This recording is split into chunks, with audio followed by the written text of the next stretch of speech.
រឿងព្រះសមណគោតមមហាសាស្ត្រាចារ្យនៃមនុស្សនិងទេពតារៀបរៀងដោយលោកឆឹងផាន់សុផុនបោះពុំនៅសហរដ្ឋអាមេរិកថ្ងៃច័ន្ទទី6វិច្ឆិកាឆ្នាំ1995អត្ថបទអានដោយគួចកុសលសាធារណរដ្ឋបារាំងជំពូកទី1ព្រះពោធិសត្វចាប់បដិសន្ធិ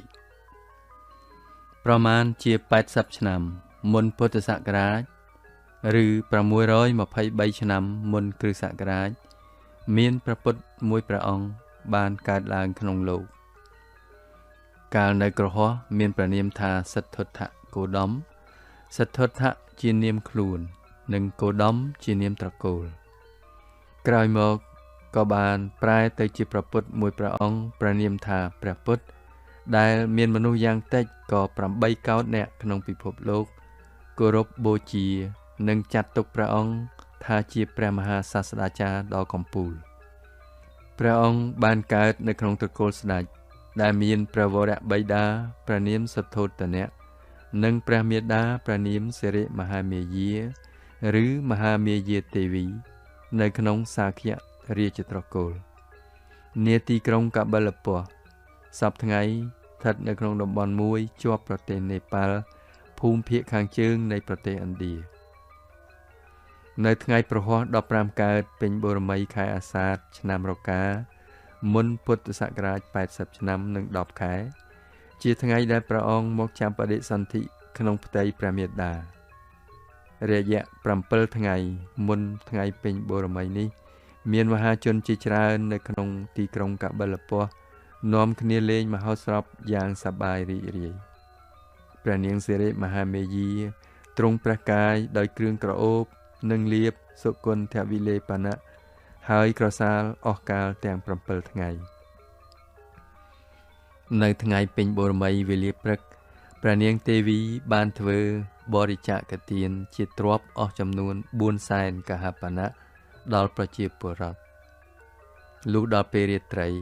ព្រះនាងសមាទានឧបោសថសិលរួចហើយក៏ឡើងទៅផ្ទុំលើសិរីសាយនាក្នុងព្រះទែនបន្ទុំអស់រយៈ20ឆ្នាំកន្លងមកហើយដែលព្រះមហាក្សត្រនិងព្រះអគ្គមហេសីពុំដែលមានរាជបុត្រមួយសោះទើបតែក្នុងទិវានេះព្រះនាងបានសុបិននិមិត្តឃើញថាមានចតុមមហារាជ4អង្គមកលើកត្រកងព្រះនាងទាំងសិរីសាយនានាំទៅកាន់ព្រៃហេមពៀនរួចក៏តម្កល់ទុកនៅលើផ្ទាំងមនោសីលាដ៏ធំខាងក្រោមដើមរាំងធំមួយពេលនោះទេពធីតាទាំងឡាយរបស់ចតុមមហារាជទាំង4ក៏បានអញ្ជើញព្រះនាងទេវីទៅស្រង់ទឹកនៅក្នុងស្រះអនោតៈដើម្បីជំរះព្រះកាយថ្វាយព្រះនាងនិងបានលាបនៅគ្រឿងគុន្ធវិលេបណៈទៀតផង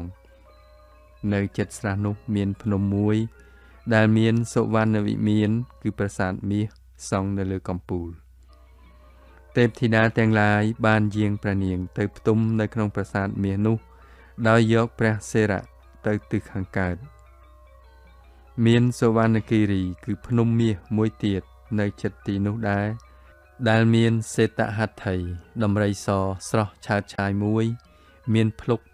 6សម្បុរសក្បោះដូចជាភ្នំព្រិលមានប្រម៉ោយកាន់ជាប់នៅសត្តបទុមជាតិគឺផ្កាឈូកក្រហមហោះចុះមកពីអំពីភ្នំមាសនោះដោយមានក្រុមអ្នកភ្លេងនិងអ្នកចម្រៀងប្រគំបទថ្វាយព្រះពរហែហោមយ៉ាងកក្រឹកកក្រែងតាមមកជាមួយផងពេលចុះមកជិតដល់ដំរីសនោះក៏ដើរសន្សឹមតម្រង់ទៅកាន់ព្រះនាងទេវីដែលកំពុងតែផ្ទុំនៅក្នុងប្រាសាទមាសនោះដំរីសបានដើរប្រទក្សិណ3ជុំមុននឹងដាក់ផ្កាឈូកក្រហមនោះចូលទៅក្នុងព្រះគភ៌របស់ព្រះនាងដំរីសក៏ហាក់ដូចជាដើរចូលទៅក្នុងឧត្តរប្រទេស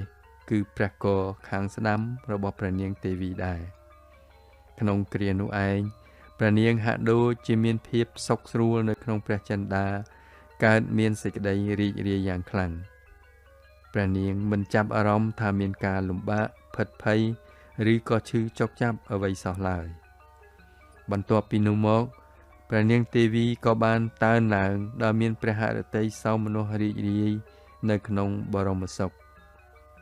ពេលយាងចុះពីព្រះទែនបន្ទំមកព្រះនាងក៏នៅតែឮសូរសំឡេងដូរតន្ត្រីនៃសុបិនខ្ទរមិនដាច់សូរនៅក្នុងព្រះសត្តាដោយមិនចង់សំងំលាក់រឿងនេះទុកដល់ថ្ងៃស្អែកឡើយព្រះនាងបានយាងទៅបង្គំគាល់សួរព្រះបាទសុទ្ធោទនៈជាព្រះស្វាមីនៅរឿងសុបិននិមិត្តដ៏ចម្លែកអស្ចារ្យនេះភ្លាមព្រះរាជាទ្រង់កោតស្ញប់ស្ញែងនៅរឿងសុបិនដ៏ចម្លែកនេះណាស់លុះព្រឹកស្អែកឡើងព្រះរាជាទ្រង់ត្រាស់បញ្ជាឲ្យរាជបុរសទៅអញ្ជើញអស់ពួកព្រាហ្មណ៍មកគុនគូកាត់សុបិននិមិត្តនេះថាតើមានន័យយ៉ាងណាដែរពួកព្រាហ្មណ៍សោតក៏ទូលនៅទំនាយតាមប្រការដូចតទៅថាបបិទ្ធព្រះសមតិទេពព្រះអង្គម្ចាស់ក្សត្រីនឹងប្រសូតបានបុត្រាមួយព្រះអង្គ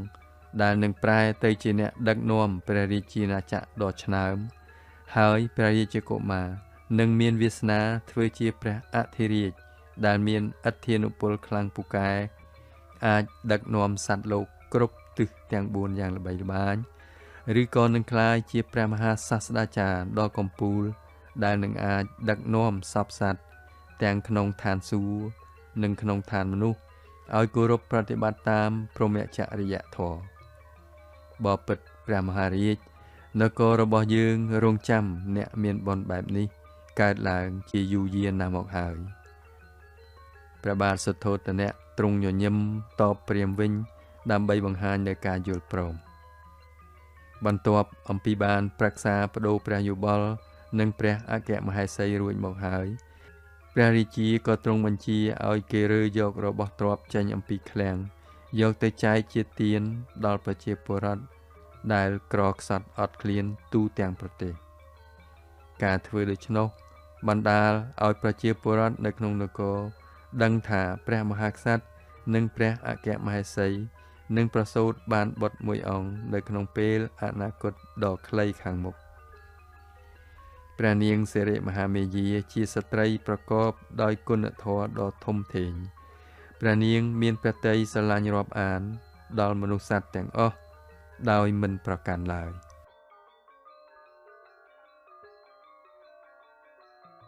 ជំពូកទី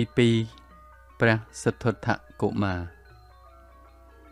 តាំងអំពីថ្ងៃដែលព្រះបរមពុរិស័ទចាប់បដិសន្ធិមកទល់នឹងថ្ងៃដែលព្រះអង្គប្រសូតគម្រប់1ទសមាសគត់10ខែមានទេវបុត្រ4អង្គដែលមានព្រះហស្ថកាន់ព្រះខ័នឃ្រាំចាំរក្សានិងការពារនៅសេចក្តីអន្តរាយមិនឲ្យកើតមានដល់ព្រះទារកនិងព្រះវរមេតាឡើយតាមទំនៀមទម្លាប់ជនជាតិឥណ្ឌានាសម័យនោះដល់ពេលសម្រាលបុត្រម្ដងស្ត្រីឥណ្ឌាតែងតែត្រឡប់ទៅសម្រាលបុត្រនៅខាងផ្ទះមាតាបិតានៃខ្លួនវិញចំពោះព្រះនាងសិរិមហាមាយាក៏ដូច្នោះដែរពេលដែលព្រះគភ៌បរិបូរណ៍គម្រប់10ខែហើយព្រះនាងក៏មានប្រាថ្នាយាងទៅកាន់ទេវទហនគរដែលជាជាតិភូមិរបស់ព្រះនាងទើបទៅក្រាបបង្គំទូលព្រះផស្តាដើម្បីសុំរាជានុញ្ញាតព្រះរាជាយល់សពហេតុការណ៍ទើបទ្រង់អនុញ្ញាតនិងទ្រង់ត្រាស់បញ្ជាឲ្យរាជអាមាត្យរៀបចំក្បួនរទេះគោនិងរទេះសេះដើម្បីនឹងដង្ហែព្រះអគ្គមហេសីទៅកាន់នគរទេវទហៈលុះដល់ថ្ងៃសុក្រ15កើតពេញបូរមីខែពិសាខឆ្នាំចមុនពុទ្ធសករាជ80ឆ្នាំគត់ព្រះនាងមហាមាយាទេវីចូលទៅថ្វាយបង្គំលាព្រះផស្តាហើយក៏យាងព្រះដំណើរចេញទៅកាន់ស្រុកកំណើតជាមួយនឹងពួកអស់សេនាភីលៀងដែលជាបរិពារនៅក្នុងព្រះរាជដំណើរព្រះនាងឈប់សម្រាកព្រះកាយនៅពាក់កណ្ដាលផ្លូវនៅក្នុងឧទ្យានមួយឈ្មោះលំពិនីដែលស្ថិតនៅចំព្រំដែននៃនគរទាំងពីរគឺកបិលពស្តុនិងវេទហៈ ដែលសប្តាហ៍នេះហៅថារមនីដេក្នុងខេត្តបាដារីយ៉ានៃប្រទេសនេប៉ាល់ព្រៃលំពិនីមានខ្យល់ត្រជាក់បក់ស្រួលណាស់រុក្ខជាតិនិងវល្លិជាតិលូតលាស់ខៀវស្រងាត់គួរឲ្យគយគន់បុប្ផាជាតិរីកស្គុះស្គាយនិងចោលក្លិនសុគន្ធពិដោក្រអូបផ្សាយមានមរគីរត់ចុះឡើងនិងបាក់សាបាក់សីតូចធំប្រជឹកប្រឡែងគ្នាលេង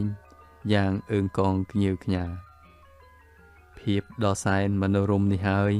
ដែលធ្វើឲ្យអ្នកដំណើរទាំងឡាយចូលឈប់សម្រាកយកកម្លាំងនៅទីលំពិនីនេះមុននឹងបន្តដំណើរទៅមុខទៀត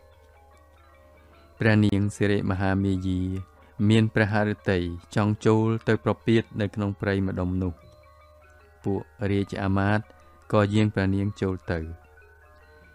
ពេលយាងទៅដល់ក្រោមដើមរាំងភ្នំមួយឬដើមសាលព្រឹកព្រះនាងទ្រង់ឈោងព្រះហស្ថខាងស្ដាំចាប់កាច់ផ្ការាំងភ្នំមួយតង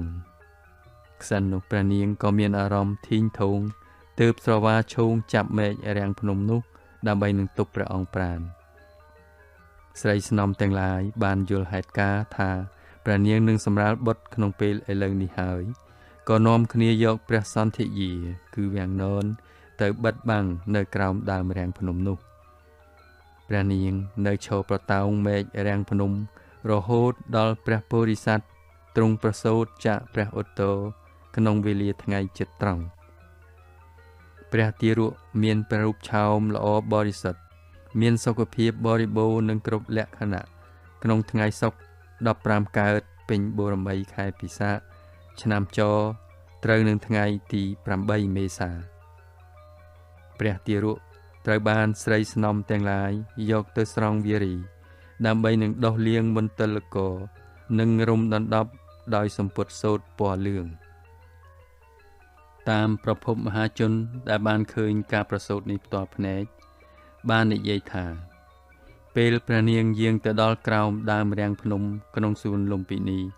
ក៏មានព្រះតីចង់ឈោងចាប់មែករាំងភ្នំនោះប៉ុន្តែព្រះនាងឈោងចាប់ពុំដល់ក៏ស្រាប់តែមែករាំងនោះតូទុនចុះមកក្រោមដោយឯងដើម្បីឲ្យព្រះនាងចាប់រួចមកព្រះនាងក៏ប្រឈួនព្រះឧត្តរឈឺពោះសម្រាលបុត្រព្រះពោធិសត្វទ្រង់ប្រសូតមកដោយស្រួលនិងមានទឹកក្តៅទឹកត្រជាក់ហូរធ្លាក់ចុះមកដោយឯងមកលាងមន្តលករទ្រង់ប្រសូតមកភ្លាមមានពួកសទ្ធោវាសមហាព្រំទាំង4បានយកផ្ទាំងសម្ពុតពណ៌មាសគឺបណ្ដាញមាសមកទទួលចាតុមហារាជរក្សាទិសទាំង4បានទទួលយកពីមហាព្រំពួកស្រីស្នំក៏ទទួលយកពីដៃចាតុមហារាជបន្តទៅទៀតព្រះរាជកុមារទ្រង់សម្រោតចុះចាកពីដៃស្រីស្នំរួចទ្រង់ប្រថាប់ឈរស៊ុបនៅលើផែនដីដោយព្រះបាទទាំងគូមហាព្រំយកស្វែតឆ័ត្រមកបាំងថ្វាយសុយាមទេវរាជយកវិជិនីផ្លិតមកបក់ថ្វាយទេវបុត្រមួយអង្គកាន់កែវ7ប្រការទេវបុត្រមួយអង្គកាន់សុវណ្ណបាតទុកស្បែកជើងមាសនិងទេវបុត្រមួយអង្គទៀតកាន់គ្រឿងប្រដាប់រាជ5យ៉ាងគឺកុក្កដភ័ណ្ឌគឺមកុដ1ព្រះខ័ន1ស្វែតឆ័ត្រ1សុពរបាទ1និងវាលវិជិនី1ព្រះពោធិសត្វក៏ទ្រង់ប្រមាលមើលទៅកាន់ទិសទាំង10គឺទិសធំ4ទិសតូច4និងទិសក្រោមនិងទិសខាងលើក៏ពុំឃើញមានជនណាម្នាក់ស្មើនឹងព្រះអង្គឡើយទើបទ្រង់កំណត់ទុកក្នុងព្រះហឫទ័យថានេះជាទិសខាងជើងឧត្តររំពេចនោះព្រះអង្គទ្រង់ប្រថាប់ឈរបែរព្រះភ័ក្ត្រទៅទិសឧត្តរនោះរួចហើយទ្រង់យាងទៅអស់7ជំហាននិងក្នុងជំហាននីមួយមានផ្កាឈូកលេចចេញអំពីដីមកទ្រព្រះបាទបន្ទាប់មកព្រះពោធិសត្វក៏បន្លឺនៅព្រះអសភិវិចាថាខ្លួនអញជាកំពូលនៃលោកជាបុគ្គលដ៏ប្រសើរវិសេសលើសគេនៅក្នុងលោកជាចម្បងជាងគេទាំងអស់នៅក្នុងលោកជាតិនេះគឺជាកំណើតចុងក្រោយបំផុតរបស់អាត្មាអញអំណះពីជាតិនេះតទៅអាត្មាអញនឹងមិនកើតទៀតឡើយ ក្នុងពេលប្រសូតនេះមានហេតុអស្ចារ្យផ្សេងក្នុងលោកនេះក៏បានកើតឡើងដោយសារបារមីនៃព្រះរាជកុមារប្រតិពីក៏ក្រើករំពើខុសអំពីប្រក្រតីរុក្ខជាតិក៏មានផ្លែទុំខ្ចីបុប្ផាក៏រីកស្រស់ស្គុះស្គាយបាក់សាបាក់សីក៏ស្រែកច្រៀងយ៉ាងសប្បាយអើងកងមនុស្សម្នាប្រុសស្រីនិងពួកក្សត្រទាំងពីរនគរកើតមានសេចក្តីសោមនស្សរីករាយក៏ព្រោះបានឃើញឆពន្ធរាំងសីពន្លឺ6ពណ៌នៃព្រះនាងមហាមាយាទេវីនិងព្រះរាជកុមារពេលរាជបរិពារទាំងឡាយដង្ហែព្រះនាងមហាមាយាទេវីនិងបុត្រាមកដល់ព្រះរាជវាំងវិញព្រះពោធិសត្វត្រូវស្រីស្នំនាំយកទៅដោះលាងជំរះមន្ទិលនិងទឹកក្តៅអ៊ុនម្ដងទៀតមុននឹងយកទៅផ្ដេកចិត្តព្រះវរមាតាកាលបានជ្រាបដំណឹងនេះហើយព្រះបាទសុទ្ធោទនៈស្ដេចយាងមកជាបន្ទាន់ដើម្បីជួបជាមួយនឹងព្រះអគ្គមហេសីនិងព្រះរាជបុត្រាព្រះមហាក្សត្រទ្រង់ព្រះអំណរយ៉ាងខ្លាំងកាលបានទតឃើញព្រះអគ្គមហេសីនិងព្រះរាជបុត្រាបានសេចក្តីសុខនារាត្រីនោះមានឥសីមួយអង្គឈ្មោះអសិតតាបោះកាលទេវលរស់នៅក្នុងព្រៃភ្នំជិតព្រះរាជវាំងនោះនឹងត្រូវជាជីតុនគឺគ្រូអាចារ្យនៃព្រះបាទសុទ្ធោទនៈផងបានសង្កេតឃើញថាមានពន្លឺរស្មីចាំងផុសឡើងព័ទ្ធជុំវិញព្រះរាជដំណាក់នៃព្រះមហាក្សត្រអសិតឥសីក៏បានកាត់យល់ថាហេតុការណ៍នេះជាប្រផ្នូលមួយដ៏ពិសេសអស្ចារ្យលោកក៏និមន្តចុះអំពីលើភ្នំដោយទប់ព្រះអង្គកាយនឹងឈើច្រត់ចូលមកកាន់សំណាក់ព្រះរាជាដើម្បីសួរសុខទុក្ខពេលអសិតតាបោះនិមន្តដល់ព្រះរាជាទ្រង់ធ្វើគារវៈស្វាគមន៍រួចហើយក៏ទ្រង់ត្រាស់បញ្ជាឲ្យពួកស្រីស្នំនាំព្រះពោធិសត្វមកថ្វាយអសិតតាបោះដើម្បីទតពេលអសិតតាបោះអោនពិនិត្យរូបលក្ខណៈព្រះរាជកុមារស្រាប់តែព្រះបាទទាំងគូរបស់ព្រះពោធិសត្វកញ្ជ្រោលពីដៃស្រីស្នំទៅប្រថាប់ពីលើក្បាលអសិតតាបោះដោយចៃដន្យអសិតតាបោះក៏ស្រវាទម្លាក់ខ្លួនក្រាបថ្វាយបង្គំព្រះរាជកុមារអស់ចំនួន3ដងកាលព្រះរាជាបានទតឃើញនៅភាពដ៏អស្ចារ្យដូច្នោះកើតឡើង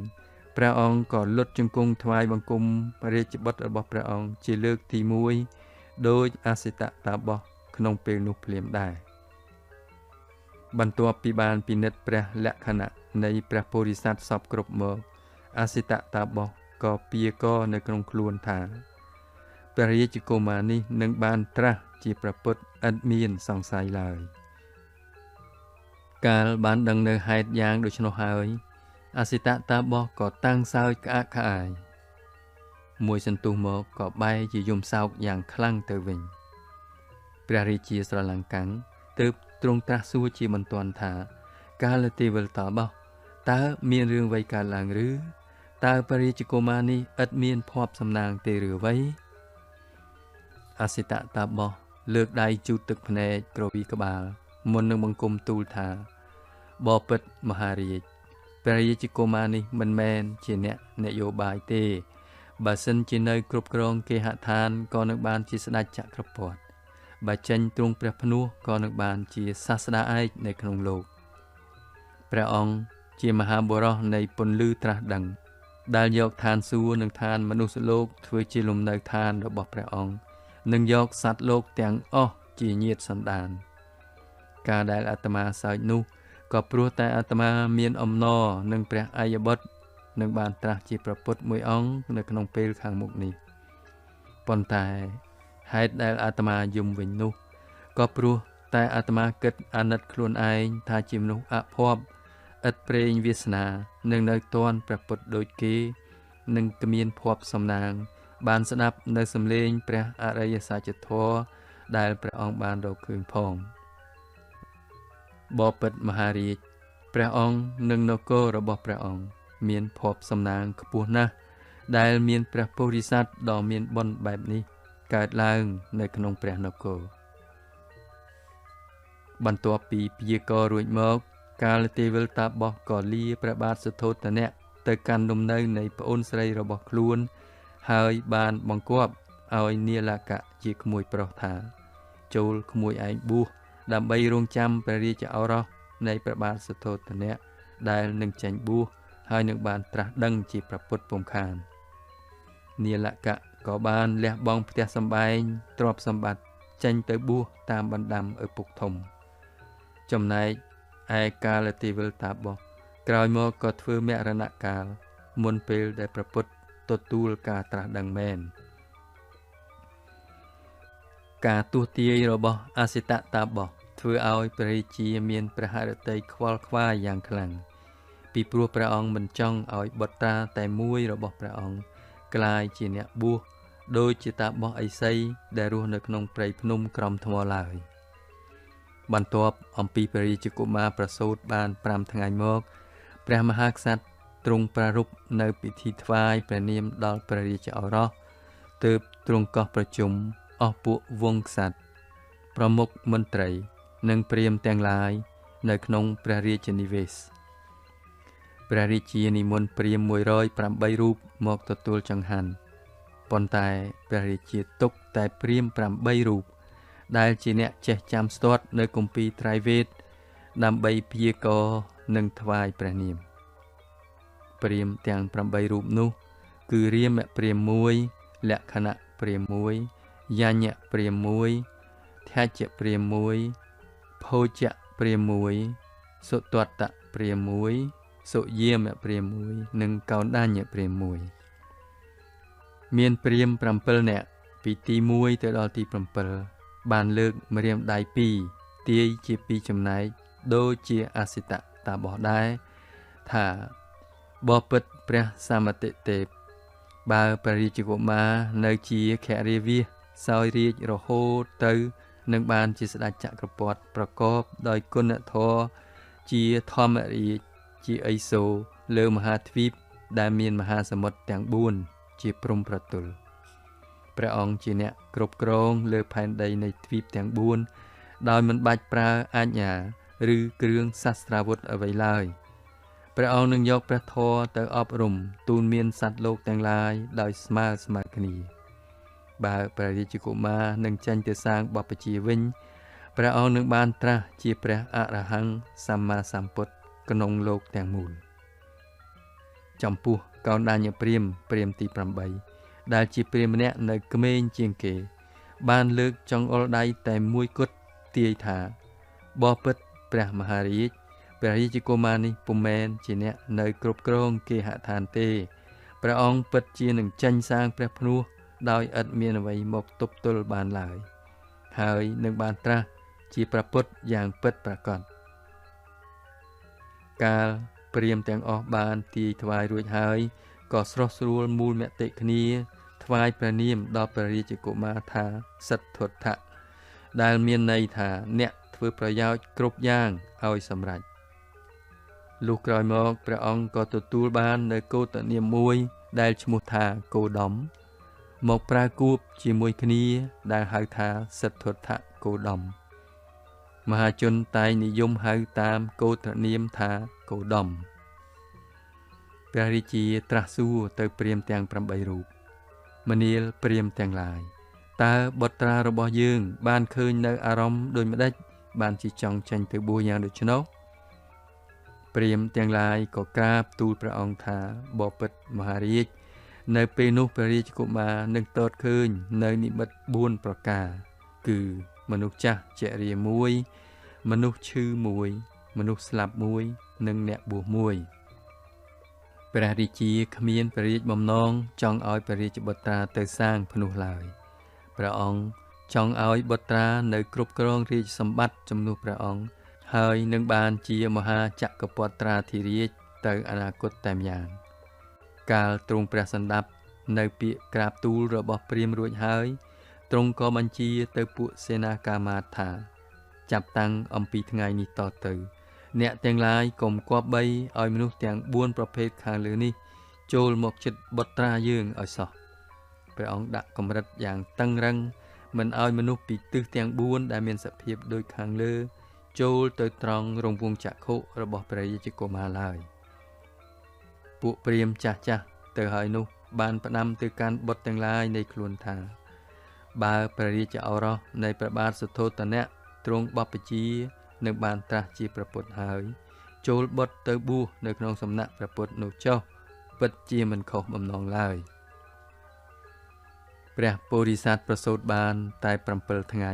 និងព្រះបាទសុទ្ធោទនៈសបាយព្រះហឫទ័យបានតែ7ថ្ងៃគត់សេចក្តីទុក្ខព្រួយមួយក៏បានកើតឡើងនៅក្នុងព្រះរាជវាំងគឺព្រះនាងមហាមាយាទេវីទ្រង់សោយព្រះវិលាល័យយ៉ាងតក់ក្រហល់ជាទីបំផុតព្រះបាទសុទ្ធោទនៈក៏តែងតាំងព្រះនាងបជាបតីកោតមីត្រូវជាអនុជកត្រីនៃព្រះបាទមហាមាយាទេវីនិងត្រូវជាប្អូនថ្លៃរបស់ព្រះអង្គផងឲ្យឡើងធ្វើជាព្រះមហាក្សត្រិយានីព្រះនាងបជាបតីក៏មានបុត្រាមួយអង្គដែរព្រះនាមនុនហើយព្រះនុនតកុមារមានព្រះជន្មប្អូនព្រះពោធិសត្វតែ 2-3 ថ្ងៃប៉ុណ្ណោះព្រះនាងបជាបតីកោតមីទទួលធ្វើជាមេនំបំបៅព្រះពោធិសត្វនិងបីបាច់រក្សាព្រះពោធិសត្វដោយប្រតិប្រោសប្រណីដូចជាព្រះមេដាបង្កើតតរៀងទៅពេលព្រះពោធិសត្វព្រះជន្មគម្រប់7ឆ្នាំព្រះបិតាបានបញ្ជាឲ្យគេជីកស្រះ3ថ្វាយក្រសាលនិងបានបញ្ជូនទៅឲ្យសិក្សានៅក្នុងសំណាក់អាចារ្យឈ្មោះវិស្វាមិត្រព្រះពោធិសត្វចាប់ផ្ដើមសិក្សាវិជ្ជាគ្រប់គ្រងរដ្ឋនិងយោធសាស្ត្រដូចជាអក្សរសាស្ត្រនុពន្ធសាស្ត្រដូរតន្ត្រីអត្តពលកម្មជាដើមដោយមានព្រះបញ្ញាញាណមកពីព្រះកំណើតព្រះសិទ្ធត្ថកុមាររៀនពូកែលើគ្រប់មុខទាំងអស់យ៉ាងឆាប់រហ័សជាទីបំផុតថ្ងៃមួយពេលព្រះអង្គគម្រប់ព្រះជន្ម9ឆ្នាំសិទ្ធត្ថនិងមិត្តរួមថ្នាក់ខ្លះដូចជាទេវទត្តនិងកំពិលដែលត្រូវជាបងប្អូនជីដូនមួយនឹងព្រះអង្គបានទៅចូលរួមក្នុងពិធីច្រត់ព្រះនង្គ័លដែលព្រះមហាក្សត្របានរៀបចំតាក់តែងឡើងជាលើកដំបូងនៅក្នុងវាលព្រះមេនជិតព្រះរាជវាំងមានវង្សក្សត្រប្រមុខមន្ត្រីកហបតីសេនាកាមាត្យប្រជាពលរដ្ឋប្រុសស្រីនិងកុមារាកុមារីចូលរួមទស្សនាយ៉ាងច្រើនកកជាដំបូងបង្អស់បព្វជិតព្រាហ្មណ៍សូត្រធម៌វេទយ៉ាងវែងអន្លាយហាក់រកទីបញ្ចប់គ្មាននឹងធ្វើឲ្យព្រះរាជកុមារមានការអបសុខរសាប់រសល់ក្នុងព្រះហឫទ័យដោយសារអាកាសធាតុក្តៅស្អុះផងព្រះរាជកុមារក៏យាងចេញពីមិត្តភ័ក្តិតែមួយព្រះអង្គឯងទៅគង់នៅក្រោមដើមព្រីងមួយគឺដើមជម្ពូព្រឹកដែលមានម្លប់ដ៏ត្រជាក់នៅក្បែរដងផ្លូវចិត្តនោះព្រះនាងបជាបតីកោតមីបានតាមរកឃើញព្រះពោធិសត្វគង់នៅទីនោះហើយក៏សុំយាងព្រះអង្គឲ្យត្រឡប់ទៅទតព្រះបិតាច្រត់ព្រះនង្គ័លនាពេលចុងបង្ហើយវិញព្រះសិទ្ធត្ថកុមារបានទូលសួរទៅកាន់ព្រះនាងកោតមីជាព្រះមេដាថាបបិទ្ធព្រះមេដាហេតុអ្វីក៏ពួកព្រាហ្មណ៍ទាំងនោះសូត្រធម៌វែងអន្លាយយ៉ាងនេះព្រះនាងបជាបតីកោតមីក៏ឆ្លើយតបទៅនឹងព្រះពោធិសត្វវិញថាបុត្រសម្លាញ់ពួកព្រាហ្មណ៍សូត្រធម៌វែងយ៉ាងដូចនេះឯងណាបុត្រហើយបុត្រក៏នឹងត្រូវសិក្សានៅធម៌វេទដូចគេនេះដែរនៅពេលដែលបុត្រធំឡើងព្រះពោធិសត្វទ្រង់ត្រាស់សួរបន្តថាហេតុអ្វីបានជាព្រះបិតាមិនសូត្រធម៌វេទនេះដោយផ្ទាល់ព្រះអង្គជំនួសពួកព្រាហ្មណ៍ទាំងនោះទៅវិញទៅព្រះមេដាក៏ឆ្លើយតបថាបានតែអ្នកដែលកើតនៅក្នុងត្រកូលព្រាហ្មណ៍ប៉ុណ្ណោះទេដែលអាចអនុញ្ញាតឲ្យសូត្រធម៌នៅក្នុងគម្ពីរត្រៃវេទនេះសូម្បីតែស្ដេចផែនដីមានអំណាចដ៏ខ្លាំងពូកែក៏ត្រូវតែពឹងផ្អែកទៅលើការបម្រើរបស់ពួកព្រាហ្មណ៍ដែលមានមុខនីតិជាបព្វជិតទាំងនោះដែរព្រះពោធិសត្វសូមអនុញ្ញាតព្រះមេដានៅគង់ក្រោមដើមព្រីនោះបន្តទៅទៀតព្រះនាងកោតមីក៏ទ្រង់អនុញ្ញាតតាមការស្នើសុំរបស់ព្រះពោធិសត្វបន្ទាប់មកព្រះនាងក៏យាងត្រឡប់ទៅទតមើលព្រះរាជាច្រត់ព្រះនង្គ័លវិញនៅពេលបព្វជិតព្រាហ្មណ៍សូត្រធម៌ចប់ព្រះបាទសុទ្ធោទនៈទ្រង់យាងចុះកាន់វាលចំការហើយទ្រង់ចាប់ផ្ដើមភ្ជួរនៅគន្លងដំបូងនៃរដូវ បន្តមកពួកកសិករក៏ចាប់ព្យួរតាមពីក្រោយព្រះអង្គឮស្នូរសំឡេងមនុស្សស្រែកហូរកញ្ជ្រៀវធ្វើឲ្យព្រះពោធិសត្វអត់ទ្រាំពុំបានក៏រត់ទៅកាន់ឯខាងចុងចំការព្រះអង្គបានទតឃើញសត្វគោខំអូសនាងកុលយ៉ាងធ្ងន់ហើយកសិករវាយសំពងសត្វគោនោះនឹងរំពាត់ខ្សែតីបង្ខំឲ្យអូសទៅមុខយ៉ាងពិបាកខណៈដែលនាងកុលផ្លាក់អាចបំណាក់ព្រះពោធិសត្វសម្គាល់ឃើញមានសត្វជន្លេនខ្លះត្រូវកាត់ដាច់ជាកំណាត់និងខ្លះទៀតត្រូវសត្វស្លាបឆាបឆក់ចឹកពាំនឹងចម្ពុះនាំយកទៅព្រះអង្គក៏ទ្រង់បានទតឃើញសត្វស្លាបធំឆាបចុះរួចខ្ញាំយ៉ាងជាប់នៅសត្វស្លាបតូចនៅក្នុងក្រញាំជាពិសេសព្រះអង្គបានទតឃើញសត្វពស់មួយកំពុងតែលេបបង្គួយយ៉ាងលំបាករួចហើយក៏ស្រាប់តែមានសត្វខ្លែងដ៏ធំមួយមកឆាបខ្ញាំយកពស់នោះបន្តទៅទៀតព្រះពោធិសត្វក៏រត់ត្រឡប់ទៅកាន់ម្លប់ដើមព្រីងវិញយ៉ាងរហ័សព្រះអង្គទ្រង់គង់បត់ព្រះភ្នែនបិទព្រះនេត្រទាំងគូរួចទ្រង់កំណត់នៅអាណាបានុសតិញ៉ាំងបឋមฌានឲ្យកើតឡើងព្រះអង្គផ្ដោតអារម្មណ៍ខ្លាំងជាងគេតែទៅលើរូបភាពដែលកើតឡើងនៅក្នុងចំការនិងសត្វស្លាបទាំងឡាយនោះព្រះពោធិសត្វទ្រង់សេចក្ដីគិតថាអោសត្វលោកទាំងឡាយកំពុងតែមានជីវិតរស់នៅសុខម្ដេចឡើយក៏សម្លាប់គ្នានឹងគ្នាទៅវិញទៅមកដូច្នោះដោយព្រះពោធិសត្វទើបតែបាត់បង់ព្រះមេដាថ្មីផងរឹតតែធ្វើឲ្យព្រះអង្គកើតមានសេចក្តីសង្វេគយ៉ាងខ្លាំងដល់ជីវិតសត្វតូចតាចទាំងនោះគ្រាន់តែចប់ពិធីច្រត់ព្រះនាងកុលភ្លាមព្រះមហាក្សត្រនិងព្រះនាងបជាបតីកោតមីបានយាងទៅរកព្រះពោធិសត្វនៅក្រោមលប់ដើមព្រីងនោះវិញទាំងពីរព្រះអង្គបានទតឃើញព្រះពោធិសត្វកំពុងតែគង់ស្មឹងស្មាតនឹងថ្កល់មួយកន្លែងយ៉ាងស្ងាត់ស្ងៀមសភាពបែបនេះធ្វើឲ្យព្រះរាជាភ្លឹកនិងទ្រង់ព្រះចិន្តាអស់មួយសរបកថាបើបុត្រានៃអាត្មាអញចេះអង្គុយស្មឹងស្មាតតែមួយព្រះអង្គឯងតាំងតែពីព្រះជន្មនៅក្មេងខ្ចីយ៉ាងនេះម្លេះសំពាក្យព្យាកររបស់អសិតតបោះនឹងក្លាយទៅជាការពិតពុំខានកាលបានទតឃើញនៅបដិហាបែបដូច្នេះព្រះរាជាទ្រង់ក្រាបថ្វាយបង្គំព្រះរាជបុត្រាម្ដងទៀតជាលើកទី2ក្នុងពេលនោះភ្លាមទៅព្រះរាជាក៏យាងត្រឡប់ទៅកាន់ព្រះរាជនិវេសនដ្ឋានវិញតែមួយអង្គឯងដោយយានអច្ឆនីមិនយូរប៉ុន្មានព្រះសិទ្ធត្ថកុមារបានបើកព្រះនេត្រឡើងទ្រង់ទតឃើញព្រះមេដាកំពុងតែញញឹមដាក់ព្រះពោធិសត្វទូលសួរទៅព្រះមេដាថាបបិទ្ធព្រះមេដាទូលបង្គំគិតថាទោះបីខំសូត្រមន្តតាមគម្ពីរត្រៃវេទយ៉ាងណាក៏ដោយក៏មិនអាចជួយសង្គ្រោះដល់ជីវិតសត្វក្របីជន្លេនពស់បង្គួយនិងសត្វស្លាបទាំងឡាយនោះបានដែរព្រះនាងកោតមីគ្មានអ្វីឆ្លើយក្រៅពីងក់ព្រះសិរៈតបវិញយ៉ាងស្ទាក់ស្ទើរនោះឡើយថ្ងៃមួយជាខាងក្រោយមកទៀតព្រះសិទ្ធត្ថកុមារបានយាងប្រពៀតនៅក្នុងឧទ្យានមួយរំពេចនោះស្រាប់តែមានសត្វកង្ងានព្រៃមួយដែលហើររំលងពីលើព្រះអង្គធ្លាក់ចុះមកលើដីមិនឆ្ងាយប៉ុន្មានពីព្រះអង្គរត់ទៅចាប់សត្វកង្ងានព្រៃនោះហើយទ្រង់ទតឃើញថាមានព្រួញមួយមុតជាប់យ៉ាងជ្រៅទៅលើស្លាបម្ខាងព្រះអង្គក្តាប់ព្រួញនោះរួចដកចេញយ៉ាងថ្នមបាក់សីទៅទះស្លាបស្រែកយំដោយមានឈាមហូរចេញមកអំពីស្លាបព្រះអង្គយកម្រាមព្រះហស្ថចុចសង្កត់ត្រង់មុខរបួសដើម្បីខាត់ឈាមព្រះអង្គបីទ្របាក់សីត្រូវរបួសនោះយាងចូលទៅក្នុងព្រះរាជដំណាក់ដើម្បីឲ្យព្រះអនុជក្សត្រីរូបនន្ទាដែលកំពុងតែទន្ទឹងមើលផ្លូវព្រះអង្គត្រឡប់មកវិញនោះជួយព្រះនាងកញ្ញាបានយកថ្នាំស្លឹកឈើមកបុកឲ្យម៉ត់ទៅបិទត្រង់មុខរបួសនៃបាក់សីនោះដើម្បីខាត់ឈាមបន្ទាប់មកព្រះសិទ្ធត្ថកុមារក៏យកកង្ងានព្រៃនោះទៅដាក់ចិត្តចង្ក្រានដើម្បីកម្ដៅឲ្យអ៊ុន ពេលព្រះសទ្ធត្ថកុមារហៀបតែនឹងយាងទៅយកស្រូវមកឲ្យកងានព្រៃនោះស៊ី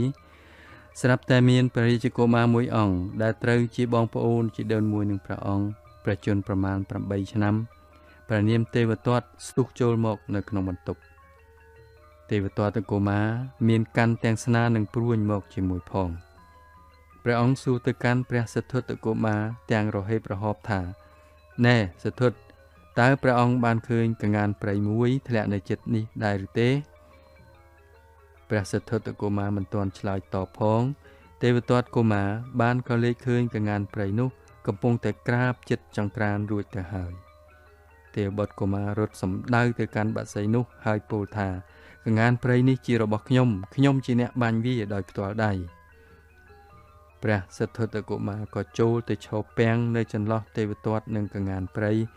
ក្នុងបំណងមិនឲ្យទេវទត្តយកបក្សីកងាននោះហើយពោលថា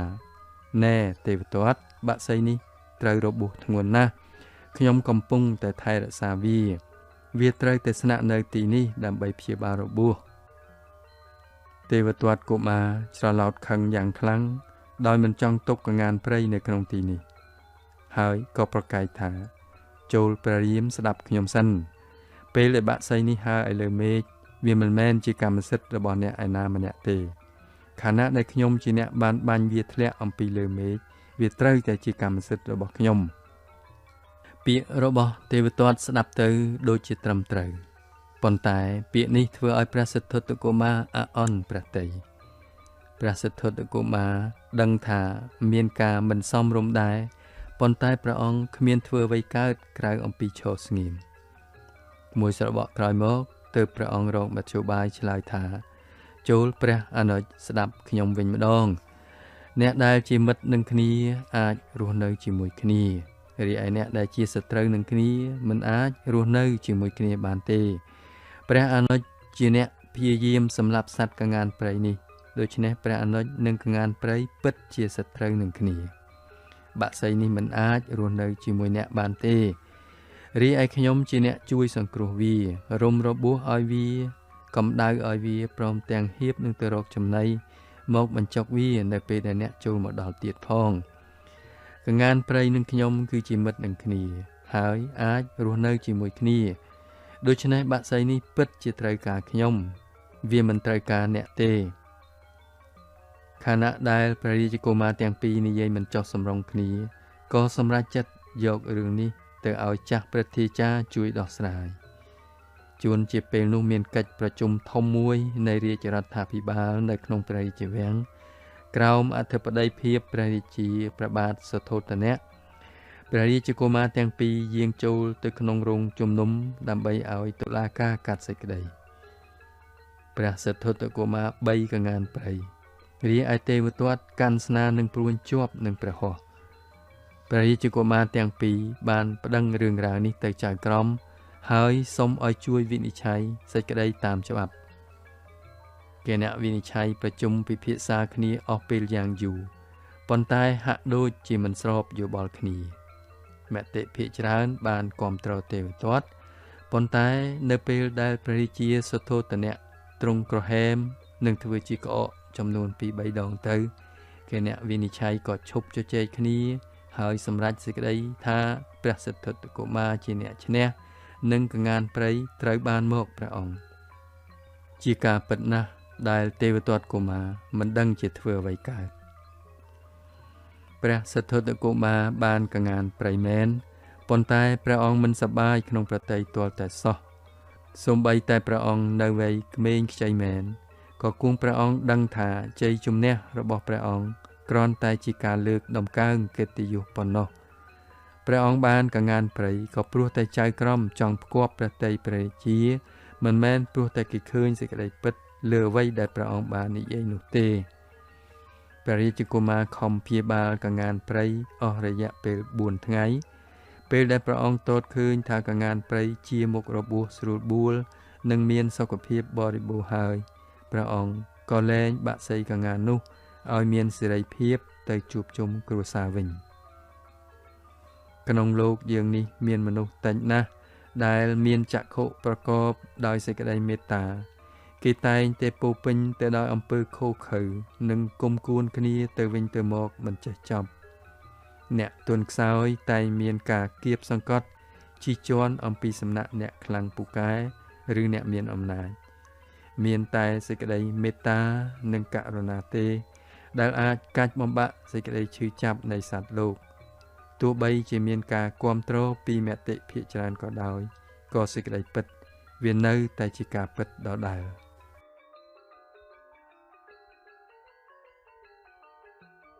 ជំពូកទី3រង្វាន់ដំរីសព្រះសិទ្ធត្ថកុមារទ្រង់សពព្រះហឫទ័យចំពោះព្រះអនុជព្រះនាមនុនយ៉ាងខ្លាំងព្រះរាជកុមារក៏មានបងប្អូនជីដូនមួយចំនួន3ព្រះអង្គទៀតដែលព្រះអង្គសពប្រតិជាងគេគឺមហានាមភទ្វិយៈនិងកម្ពិលនៅក្នុងសាលារៀនព្រះសិទ្ធត្ថរៀនពូកែសពមុខវិជ្ជាដោយមិនលំបាកព្រះអង្គរៀនពូកែទាំងក្បួនយុទ្ធសាស្ត្រផងសូម្បីតែទេវទត្តដែលជាអ្នករៀនពូកែដែរនោះក៏មិនឈ្នះនឹងរហ័សរហួនស្មើនឹងព្រះអង្គដែរព្រះសិទ្ធត្ថមានប្រាជ្ញាមោះមុតខាងគណិតវិទ្យាសូម្បីតែអាចារ្យអ្នកដែលត្រូវជាគ្រូបង្រៀនរបស់ព្រះអង្គក៏ត្រូវចំណាយពេលរាប់ម៉ោងដើម្បីនឹងឆ្លើយតបនឹងសំណួររបស់ព្រះអង្គព្រះសិទ្ធត្ថកុមារក៏មានទេពកោសល្យយ៉ាងជំនាញខាងដូរតន្ត្រីជាញឹកញយណាស់ដែលព្រះនាងបជាបតីបានបង្ហើរព្រះសោតិន្ទ្រាយារម្មណ៍តាមសំឡេងខ្លុយដ៏ពីរោះរបស់ព្រះអង្គនៅពេលដែលព្រះនាងគង់សម្រាកយកខ្យល់ត្រជាក់នៅខាងក្រៅព្រះរាជដំណាក់ទោះបីជាយ៉ាងណាក៏ព្រះសិទ្ធត្ថកុមារហាក់ផ្ចង់ព្រះស្មារតីតែទៅលើការសិក្សាខាងផ្នែកសាសនា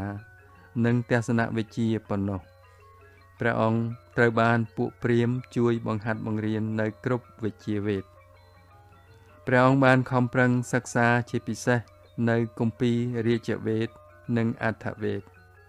គ្រូអាចារ្យទាំងនោះបានបង្រៀនព្រះអង្គឲ្យចេះដឹងនៅលោកធាតុដែលបែងភាគចេញអំពីព្រះអាទិទេពដែលមានឈ្មោះថាភុរិសាឬព្រាហ្មណ៍ឬប្រព័ន្ធវណ្ណៈផ្សេងទៀតផងព្រះសិទ្ធត្ថកុមារខំប្រឹងសិក្សានៅអត្ថប្រយោជន៍ព្រាហ្មណ៍ជាច្រើនដូចជាព្រះព្រហ្មនិងឧបនិស្ស័តជាដើមទោះបីជាព្រះវរបិតាមានការតឹងតែងយ៉ាងណាក៏ព្រះរាជកុមារត្រូវបានព្រះវរមេតាអនុញ្ញាតឲ្យយាងចេញទៅក្រៅម្ដងម្កាលដើម្បីទស្សនានៅភូមិឋានអ្នកស្រុកនានាដែលស្ថិតនៅជុំវិញរាជធានីព្រះរាជកុមារបានដឹងនៅរឿងរ៉ាវជាច្រើនដែលព្រះអង្គពុំធ្លាប់ទតឃើញនៅក្នុងព្រះរាជវាំងព្រះអង្គបានដឹងអំពីជីវភាពអ្នកស្រុកនិងជំនឿដែលអ្នកស្រុកគោរពយ៉ាងមុតមមចំពោះព្រះអាទិទេពទាំង3របស់ពួកព្រាហ្មណ៍គឺព្រះព្រហ្មមួយព្រះវិស្ណុមួយនិងព្រះសិវៈមួយព្រះសិទ្ធត្ថមានប្រាថ្នាចង់ជួបនិងពិភាក្សាជាមួយនឹងតាបសនិងបព្វជិតនានាទ្រង់បានលើកដំណឹងថាមានតាបសជាច្រើនអង្គគង់នៅនគរកោសលដែលស្ថិតនៅជាប់ពីខាងលិចនឹងនគររបស់ព្រះអង្គនិងនៅនគរមគធៈដែលលាតសន្ធឹងទៅទិសខាងត្បូងព្រះសិទ្ធត្ថកុមារសង្ឃឹមញញឹមទុកនៅក្នុងព្រះទ័យថាគង់មានថ្ងៃណាមួយអាត្មាអញនឹងមានភ័ព្វចេញទៅទស្សនាតំបន់ទាំងនោះនិងសិក្សាវិជ្ជាក្នុងសំណាក់ឥសីទាំងនោះផងជាការពិតណាស់ដែលព្រះបាទសទ្ធោទនៈជាព្រះវរបិតាបានដឹងនៅសេចក្តីប្រាថ្នារបស់ព្រះរាជបុត្រាព្រះរាជាព្រួយបារម្ភកាន់តែខ្លាំងឡើងព្រះអង្គទ្រង់ព្រះតម្រិះដដែលថាបើតាមទំនាយរបស់អសិតតាបសថ្ងៃណាមួយព្រះរាជកុមារនឹងរត់ចាកចោលពីព្រះរាជវាំងនឹងទៅបួសជាតាបសឥសីរស់នៅក្នុងព្រៃភ្នំជាពុំខានឡើយបន្ទាប់មកព្រះរាជាក៏ទ្រង់យាងទៅពិគ្រោះការព្រួយបារម្ភនេះជាមួយនឹងប្អូនថ្លៃរបស់ព្រះអង្គព្រះនាមសុបពុទ្ធដែលត្រូវជាព្រះបិតារបស់ទេវទត្តនិងព្រះនាងកញ្ញាយសោធរាព្រះបាទសទ្ធោទនៈ ទ្រង់មានព្រះរាជបន្ទូលទៅកាន់ប្អូនថ្លៃថាណែអនុជជាយូរណាស់មកហើយដែលនគរកោសលចង់រំលោភបំពានមកលើពរណភាពទឹកដីរបស់យើងហើយយើងត្រូវតែពឹងផ្អែកទាំងស្រុងទៅលើទេពកោសលរបស់បុត្រានៃយើងដូចជាព្រះអង្គម្ចាស់សិទ្ធិនិងទេវទត្តជាដើមដើម្បីការពារវាសនានគររបស់យើងមានសេចក្តីបារម្ភយ៉ាងខ្លាំងត្បិតអីព្រះអង្គម្ចាស់សិទ្ធិអាចដាច់ព្រះទ័យយាងចេញទៅបួសជាតាបោះឥសីរស់នៅក្នុងព្រៃដូចជាព្យាកររបស់អសិតតាបោះដែលបានទាយទុកមកហើយប្រសិនបើរឿងនឹងคล้ายទៅជាការពិតមែននោះទំនងជាទេវទត្តក៏អាចយកដំរាប់តាមព្រះអង្គម្ចាស់សិទ្ធិជាពុំខានឡើយតើព្រះអនុជមិនដឹងថាព្រះអង្គម្ចាស់សិទ្ធិចង់យាងចេញទៅខាងក្រៅដើម្បីជួបជាមួយនឹងតាបោះទាំងឡាយប៉ុណ្ណាទេឬអ្វីបន្ទាប់អំពីព្រះអង្គទ្រង់ព្រះតម្រិះអស់មួយស្របក់ធំមកព្រះបាទសុបពុទ្ធក៏ទ្រង់អោនខ្សឹបដាក់ត្រចៀកព្រះបាទសទ្ធោទនៈថាបើសិនជាព្រះអង្គសួរដល់ទូលបង្គំអញ្ចឹងទូលបង្គំគិតថាព្រះអង្គគួរតែជ្រើសរើសរកមហេសីថ្វាយព្រះអង្គម្ចាស់ទៅកាលណាព្រះអង្គម្ចាស់សិទ្ធិទ្រង់ជាប់ជំពាក់ជាមួយនឹងព្រះញាតិវង្សានុវង្សរួចហើយព្រះអង្គពិតជាមិនអាចលះបង់នៅចំណងមនោសញ្ចេតនានឹងប្រពន្ធកូនហើយទៅសាងភ្នោះតែមួយព្រះអង្គឯងនៅក្នុងព្រៃបានឡើយព្រះបាទសទ្ធោទនៈទ្រង់ញញឹមនិងងក់ព្រះសិរៈសម្ដែងនៅការយល់ព្រមលុះដល់ពេលរាត្រីព្រះបាទសទ្ធោទនៈទ្រង់បានយកព្រះកង្វល់នេះទៅពិគ្រោះជាមួយនឹងព្រះនាងបជាបតីកោតមីទៀតព្រះនាងបានសន្យាថានឹងសម្រួលរៀបចំកិច្ចការរាជាភិសេកព្រះអង្គម្ចាស់សិទ្ធិនៅពេលអនាគតដ៏ខ្លីខាងមុខនេះសូម្បីតែព្រះនាងទើបនឹងបានសម្រាលបានបុត្រីមួយព្រះអង្គទៀតព្រះនាមរូបនន្ទាក៏ដោយចំណេរក្រោយបន្តិចមកព្រះនាងបជាបតីកោតមីក៏ផ្ដើមបង្កើតឲ្យមានទិវាប្រឡងប្រជែងសិលសាស្ត្រមួយសម្រាប់ពួកយុវជននៅក្នុងព្រះរាជាណាចក្រទាំងមូលព្រះនាងបានពឹងព្រះរាមព្រះបាទសុបពុទ្ធនិងព្រះអគ្គមហេសីបមិត្តាឲ្យជួយចាត់ចែងរៀបចំកម្មវិធីមហោស្រពនេះព្រះបាទសទ្ធោទនៈទ្រង់ជាព្រះអធិបតីនៃពិធីប្រឡងប្រជែងនោះយុវជននិងយុវតីទាំងឡាយនៅក្នុងរាជធានីក៏ត្រូវបានអញ្ជើញឲ្យមកចូលរួមដែរព្រះអង្គម្ចាស់សិទ្ធិក៏បានចូលប្រកួតគ្រប់មុខវិជ្ជាដែរព្រះនាងកញ្ញាយសោធរីដែលជាបុត្រីនៃព្រះនាងបមិតានិងព្រះបាទសុបពុទ្ធទទួលបន្ទុកជាអ្នករៀបចំពិធីការនិងធ្វើបដិសន្ធារកិច្ចចំពោះភ្ញៀវកិត្តិយសទាំងឡាយព្រះនាងកញ្ញាយសោធរីមានសម្ផស្សធម្មជាតិយ៉ាងស្រស់ប្រំប្រៃគួរជាទីស្រឡាញ់រាប់អានព្រះអង្គម្ចាស់សិទ្ធិប្រឡងជាប់លេខ1លើគ្រប់ផ្នែកនៃវិញ្ញាសាដូចជាដូរតន្ត្រីកីឡាអត្តពលកម្មបាញ់ធ្នូចាក់សាបប្រណាំងសេះនិងលើកទម្ងន់ជាដើមព្រះនាងកញ្ញាយសោធរីទទួលកិត្តិយសជាអ្នកប្រគល់រង្វាន់ពិសេសចំពោះបេក្ខជនដែលប្រឡងជាប់លេខ1គឺថ្វាយដំរីស1ដល់ព្រះអង្គម្ចាស់សិទ្ធិចំណែកឯព្រះអង្គម្ចាស់ទេវទត្តវិញទ្រង់មិនសប្បាយប្រតិយទាល់តែសោះព្រោះព្រះអង្គឈ្នះត្រឹមតែលេខ2ទេវទត្តក៏មានការអអន់ប្រតិយនឹងព្រះនាងកញ្ញាយសោធរីដែរព្រោះព្រះនាងពុំសូវចាប់អារម្មណ៍នឹងព្រះអង្គចប់ចំពុកទី3ចំពុកទី4ខ្សែព្រះសុរងពេលព្រះអង្គចម្រើនវ័យពេញរូបរាងព្រះអង្គម្ចាស់សិទ្ធិតែងយាងទៅណាមកណាជាមួយនឹងនាយសារថីម្នាក់ឈ្មោះឆាន់ជាអ្នកថែរក្សាយានអច្ឆនីដ៏ស្មោះត្រង់របស់ព្រះអង្គម្ចាស់តែងតែយាងជាមួយនឹងនាយសារថីទៅកំសាន្តតាមតំបន់នានាក្នុងព្រះរាជាណាចក្រសក្យៈចាប់តាំងពីជើងភ្នំព្រះសុម៉ែផ្នែកខាងជើងរហូតទៅដល់តំបន់វាលរៀបនៅផ្នែកខាងត្បូងព្រះអង្គម្ចាស់សិទ្ធិនិងនាយសារថីឆាន់តែងតែផ្លាស់ប្ដូរវេនគ្នាបរយាន ព្រះអង្គម្ចាស់សិទ្ធិមិនដែលប្រើរំពាត់ខ្សែតីដើម្បីវាយសេះទេរីឯនាយសាធិឆាន់ក៏ដូច្នោះដែរសម័យថ្ងៃមួយនៅក្នុងព្រះរាជដំណើរវិលមកកាន់ព្រះរាជវាំងវិញព្រះអង្គម្ចាស់សិទ្ធិមានការភ្ញាក់ផ្អើលយ៉ាងខ្លាំង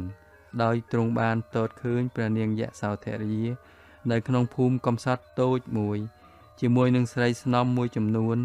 កំពុងព្យាបាលរោគដល់កូនអ្នកស្រុកដែលមានជំងឺភ្នែកគ្រុនសន្ធំកមរមាស់ក្អកនិងជំងឺជាច្រើនមុខទៀតព្រះនាងកញ្ញាយសោធរាបានជួយព្យាបាលដល់កូនក្មេងក្រីក្របែបនេះអស់រយៈពេល7 ឆ្នាំកន្លងមកហើយប៉ុន្តែនេះជាលើកទី2ហើយដែលព្រះនាងកញ្ញាបានមកជួយនៅក្នុងភូមិតូចនេះព្រះអង្គម្ចាស់សិទ្ធិបានចូលទៅពិភាក្សាអំពីបញ្ហាសុខភាពប្រជាពលរដ្ឋជាមួយនឹងព្រះនាងយសោធរាអស់ពេលយ៉ាងយូរនិងទ្រង់បានកោតស្ញប់ស្ញែងនៅស្នាដៃដ៏ប្រពៃរបស់ព្រះនាងកញ្ញាព្រះនាងមិនមែនចេះតែគោរពដោយងងឹតងងុលនៅទំនៀមទម្លាប់ដ៏ចាស់គំរិលរបស់ព្រាហ្មណ៍ទាំងនោះទេព្រះនាងក៏បានសិក្សានៅគម្ពីរត្រៃវេទទាំងនោះផងដែរព្រមទាំងបានប្រឆាំងដោយស្ងៀមស្ងាត់បំផុតនៅអំពើអយុត្តិធម៌ក្នុងសង្គមទៀតផងថ្ងៃមួយខាងក្រោយមកទៀតព្រះនាងបជាបតីកោតមីបានរៀបចំឲ្យមានជាពិធីប្រឡងជ្រើសរើសបវរកញ្ញានៅក្នុងរាជធានីបវរកញ្ញាម្នាក់ត្រូវចេញបង្ហាញរូបសម្បត្តិនិងគ្រឿងអលង្ការល្អដល់ភ្ញៀវដោយមានការថ្វាយយោបល់ពីព្រះនាងបមិតាព្រះអង្គម្ចាស់សិទ្ធិត្រូវបានទទួលកិត្តិយសជាអ្នកបំពាក់គ្រឿងអលង្ការដល់បវរកញ្ញាទាំងអស់ប្រហែល 1000 រូបគេសង្កេតឃើញបវរកញ្ញាទី1ដែលព្រះអង្គម្ចាស់សិទ្ធិបំពាក់គ្រឿងអលង្ការជូនគឺនាងសោមាជាបុត្រីមួយអង្គនៃខត្តយៈត្រកូលបវរកញ្ញាបន្ទាប់គឺនាងរោហិនីដែលយកឈ្មោះតាមស្ទឹងរោហិនីនិងបន្តរហូតដល់បវរកញ្ញាចុងក្រោយគេបង្អស់គឺនាងសីលាប៉ុន្តែនៅពេលដែលព្រះអង្គម្ចាស់សិទ្ធិកំពុងតែសញ្ជឹងគិតថាអាត្មាអញហាក់ដូចជាបានបំពេញភារកិច្ចក្នុងពិធីមហោស្រពនេះចប់សពគ្រប់ហើយនោះក៏ស្រាប់តែខត្តយៈកញ្ញាដ៏ស្រស់បំព្រងនិងទុនល្វត់ល្វន់មួយអង្គយាងចេញពីក្នុងចំណោមទស្សនិកជនមកព្រះនាងយាងសន្សឹមឆ្ពោះមកកាន់តុដាក់រង្វាន់ខត្តយៈកញ្ញាដ៏ល្អឯកនោះគ្មានអ្នកណាក្រៅអំពីព្រះនាងទេពធីតាយសោធរាឡើយព្រះនាងទ្រង់ព្រះពស្ត្រនៅសម្ពុតសារីពណ៌ភ្លុកព្រះនាងទេពីអោនព្រះកាយសំពះព្រះរាជានិងព្រះអគ្គមហេសីគ្រប់ព្រះអង្គនិងភ្ញៀវតូចធំទាំងអស់រួចហើយព្រះនាងក៏យាងឆ្ពោះទៅកាន់ព្រះសិទ្ធិ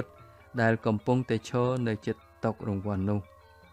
ព្រះនាងទតចំព្រះភ័ក្ត្រព្រះអង្គម្ចាស់សិទ្ធិដោយញញឹមយ៉ាងស្រស់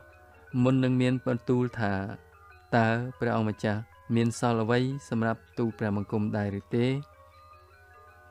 ព្រះអង្គម្ចាស់សិទ្ធិក៏បែរព្រះភ័ក្ត្រទៅរកព្រះនាងវិញហើយទ្រង់សម្លឹងដោយព្រះនេត្រាថ្លាឆ្វង់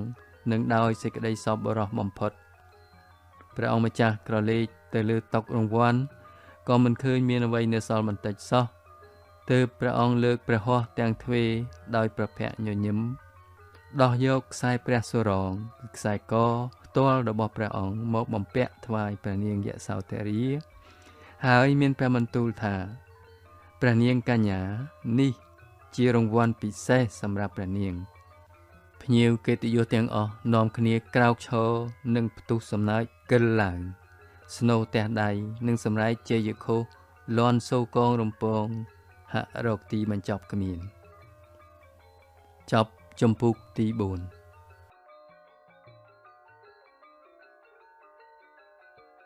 ជំពូកទី5គុណលងនៃមេត្តាធម៌នាសារតៈរដូវរំហើយឆ្នាំក្រោយមកទៀត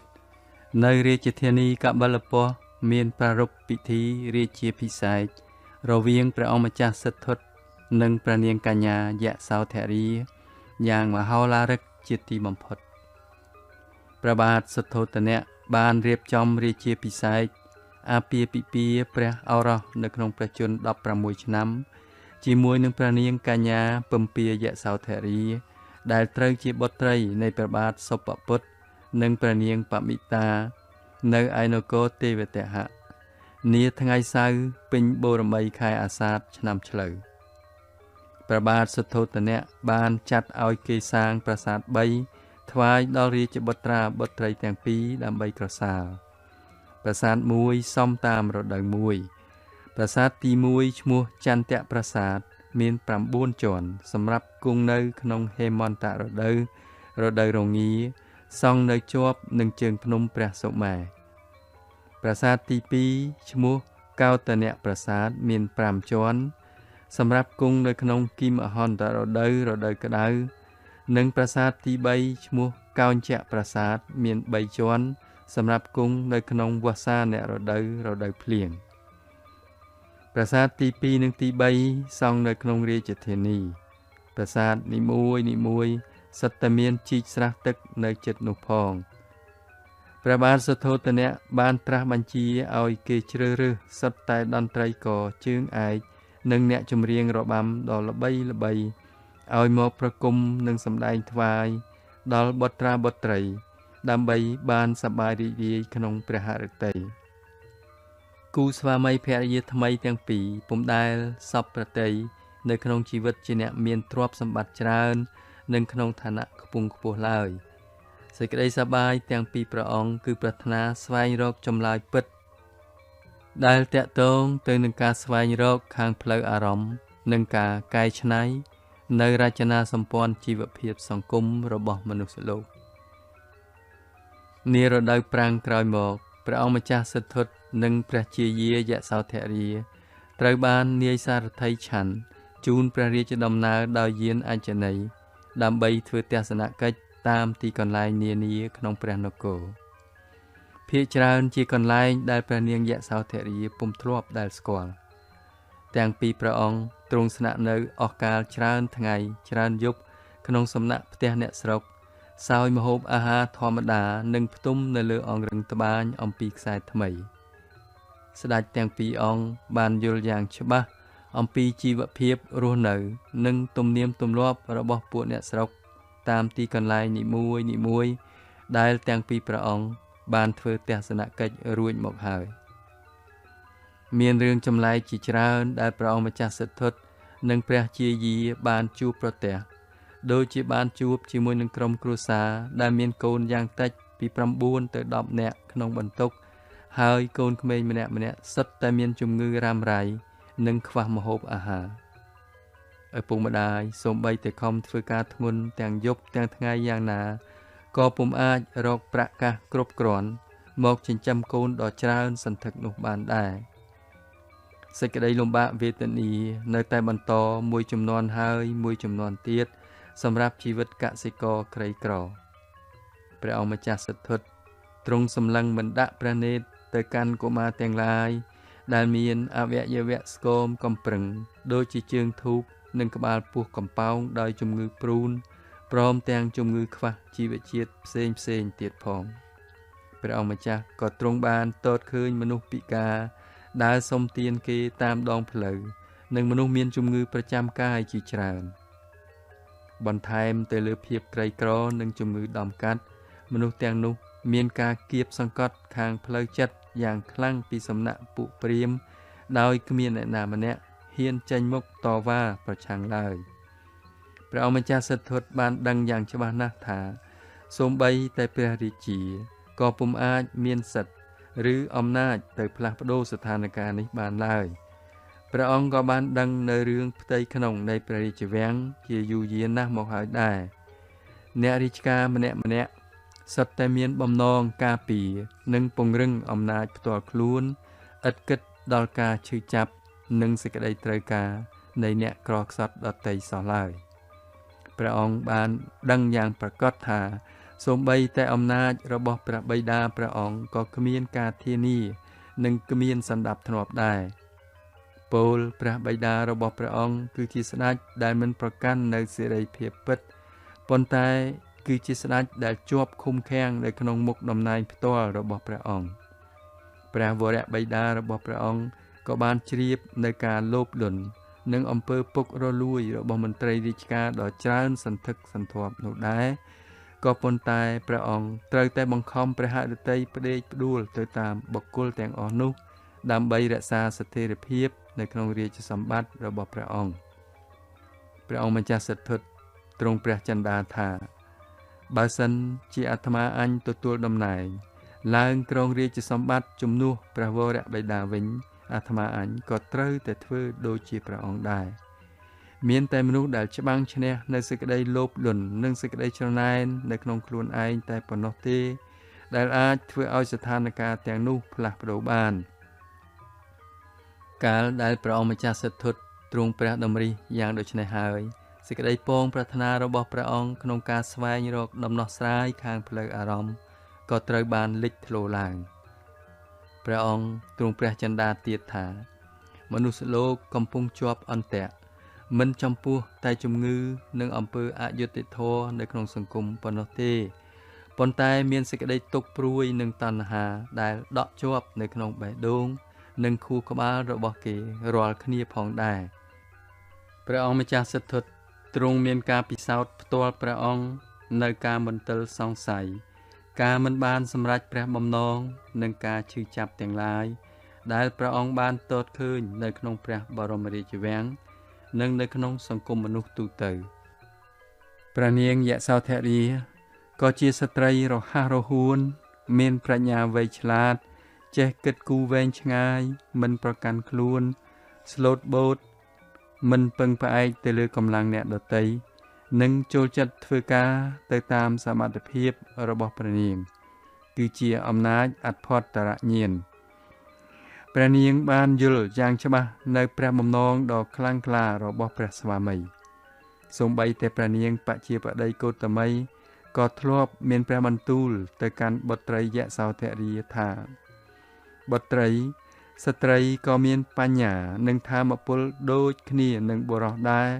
ហើយក៏អាចទទួលខុសត្រូវនៅក្នុងកិច្ចការបម្រើសង្គមជាតិផងដែរ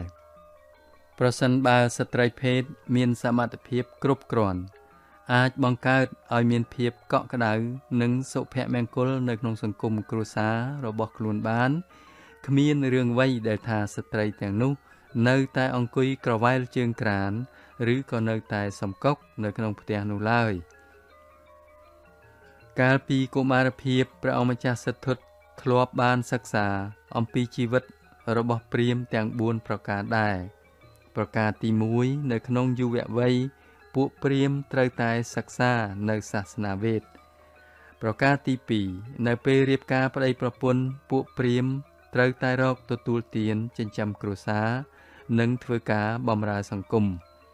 ប្រការទី3នៅពេលដែលកូនធំអស់ពួកព្រាហ្មណ៍ទាំងនោះអាចឈប់សម្រាកនិងត្រូវបូជាចំពោះការសិក្សាសាសនា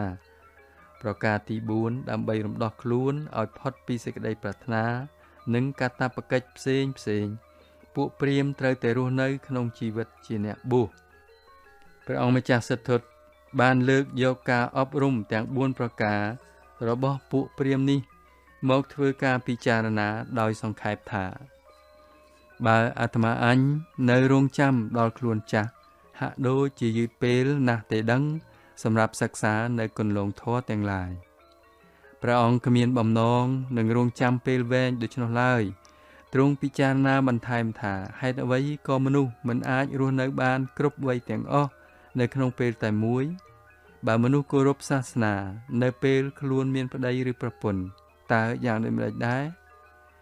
ព្រះអង្គទ្រង់មានព្រះបំណងចង់សិក្សានៅគន្លងធម៌នាពាក់កណ្ដាលវ័យនៃជីវិតបច្ចុប្បន្នរបស់ព្រះអង្គតែម្ដងរសៀលថ្ងៃមួយពេលយាងត្រឡប់មកដល់ប្រាសាទវិញព្រះនាងយសោធរាទ្រង់មានព្រះភ័ក្ត្រក្រៀមស្រពោននិងមិនមានព្រះបន្ទូលស្ដីអ្វីទៅកាន់នរណាម្នាក់ឡើយពីព្រោះតែកូនក្មេងដែលព្រះនាងបានថែរក្សាអស់រយៈពេលជាង1សប្តាហ៍កន្លងមកនោះទើបតែនឹងស្លាប់ព្រះនាងបានប្រឹងប្រែងអស់ពីសមត្ថភាពដែរប៉ុន្តែមិនអាចជួយសង្គ្រោះក្មេងនោះឲ្យផុតពីក្រញាំមច្ចុរាជបានឡើយ ដើម្បីរំងាប់នៅសេចក្តីទុក្ខសោកនេះ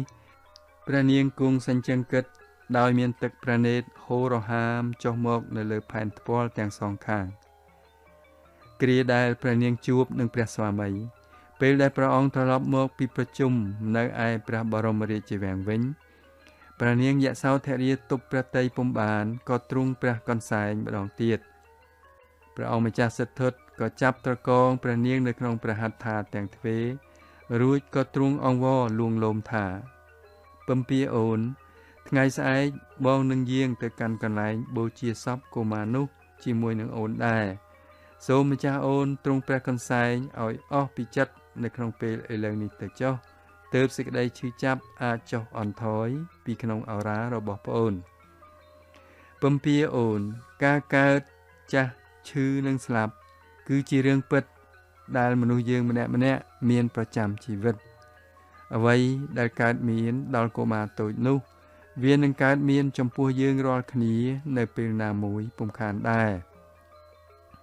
ព្រះនាងយសោធរាទ្រង់មានព្រះសាវតីដោយខ្សឹកខ្សួលតបវិញថាម្ចាស់បងអូនបានដឹងយ៉ាងច្បាស់នៅអ្វីដែលម្ចាស់បងមានព្រះបន្ទូលប្រាប់ប្អូនព្រះហស្ថទាំងគូរបស់អូនតូចពេកណាស់បើប្រៀបធៀបទៅនឹងភាពដ៏ធំមហិមានៃការឈឺចាប់របស់អូនបេះដូងរបស់អូនពោពេញទៅដោយកង្វល់និងទុក្ខសោកជានិច្ចកាលអោព្រះស្វាមីសូមម្ចាស់បងបង្ហាញឲ្យអូនដឹងផងថាតើអូនត្រូវរំងាប់សេចក្តីឈឺចាប់នៅក្នុងព្រះឱរារបស់អូនដោយវិធីណាទៅព្រះអង្គម្ចាស់សិទ្ធិទ្រង់អោបរឹតព្រះជាយាយ៉ាងណែននៅក្នុងព្រះហស្ថហើយទ្រង់មានព្រះបន្ទូលតទៀតថាពំពាអូនរូបបងក៏កំពុងតែស្វែងរកផ្លូវដើម្បីរំងាប់នៅសេចក្តីឈឺចាប់និងទុក្ខព្រួយដែលកំពុងតែកើតមានឡើងនៅក្នុងបេះដូងរបស់បងដែរបងក៏បានទតឃើញស្ថានភាពបែបនេះកើតមានច្រើនណាស់នៅក្នុងសង្គមមនុស្សជាតិប៉ុន្តែទោះបីជាបងខំប្រឹងប្រែងអស់អំពីសមត្ថភាពយ៉ាងណាក៏ដោយ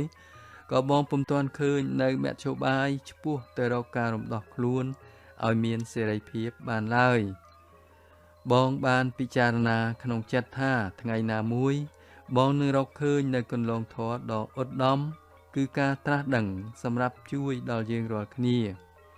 ពំពាមាសបងសូមអូនជឿទុកចិត្តទៅលើរូបបងមួយគ្រាសិនចុះ